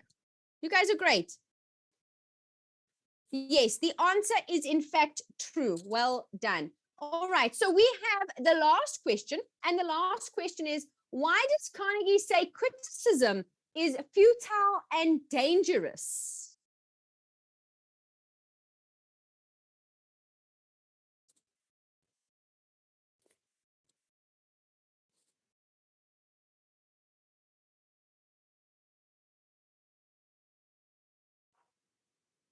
Good, that is correct. It makes a person feel the need to defend themselves. Yes, that is absolutely true. That is why criticism, in my opinion, is not very good. We should give praise in a better way. Okay, so not being pessimistic like you guys have mentioned here today.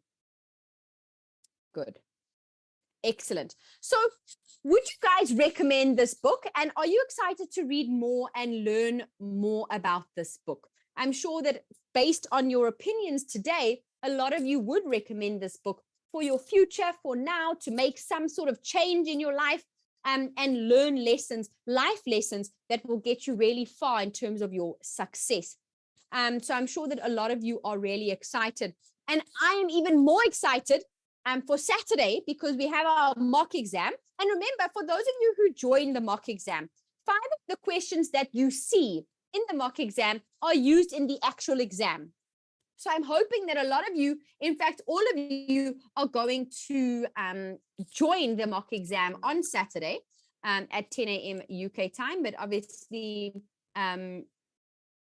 we have the different categories. but I really hope to see all of you. It's really great for preparation. So we've got Readeagle, we've got the mock exam, and then you have the real exam. So I really hope that these sessions also help you gain a bit of confidence on your knowledge on the book if you have read it. And for those of you who haven't, I hope that it's encouraging you to read the book and see what you agree, what you don't agree with, sort of look at yourself, analyze yourself and your life as well. All right. So I hope to see all of you there on Saturday.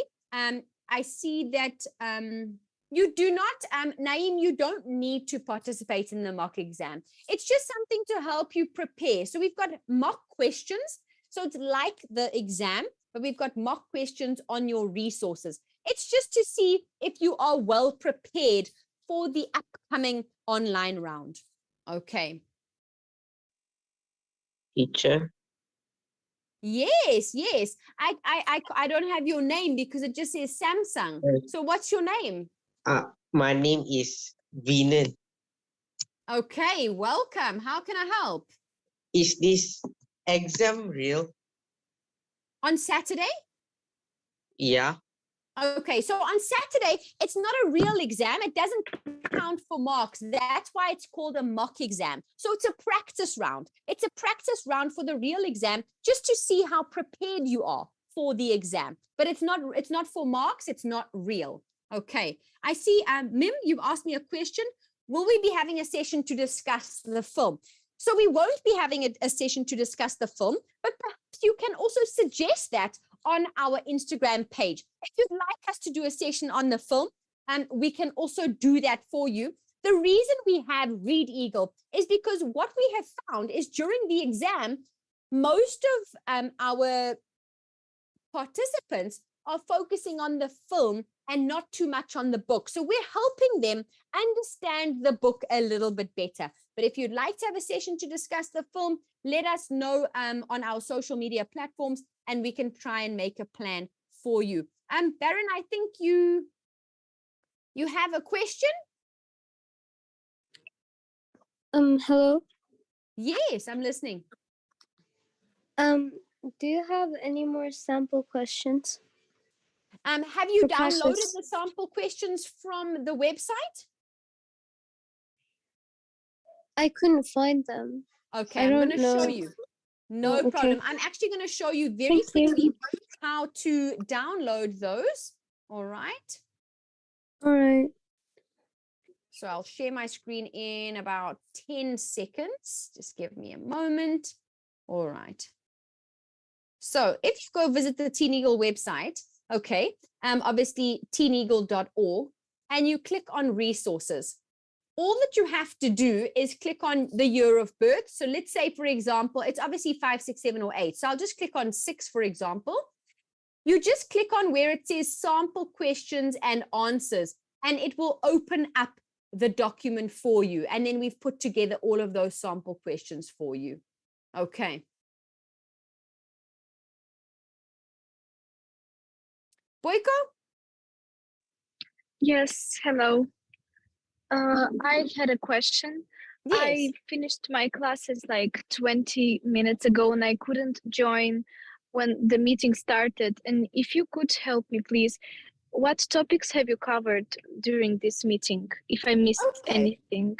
Okay, so what we've discussed is we've discussed the principles, what everybody agrees with in terms of the principles in the book, what people perhaps disagree with or have a different view on in terms of those principles.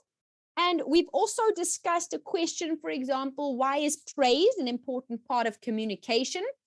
And we spoke about what Carnegie said, where he said, there is only one way under high heaven to get the best of an argument, and that is to avoid it. So we got some sort of opinions on that, as well as the principles of showing respect for other people's opinions.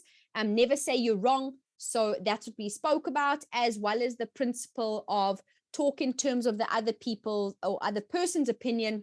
how we think it's important for relationships. So that's really what we spoke about. We spoke about the fact that the book has 4 parts divided into various principles and has a total of 30 principles. So we just had a nice discussion on everybody's opinions on the different principles, what they like the best, are they changing it in their life, what are they using it in their life for, etc. Okay. Okay, thank you so much. Good, no problem. Suresh, I see you asking which book is for TeenEagle 3, and the book is How to Win Friends and Influence People. Okay. Teacher. Dale Carnegie. Thank you.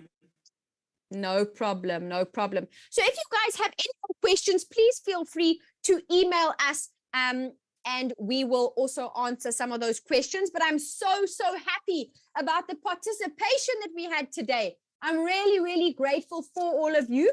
So thank you so much for joining and good luck for Saturday. It's just a mock exam, but I hope you will all be there. Okay, so from me, thank you so much. Bye-bye, and we'll see you on Saturday. Okay, take care, everybody. Bye. Thank you. Goodbye. Thank you. Bye. Bye. Bye-bye. Goodbye.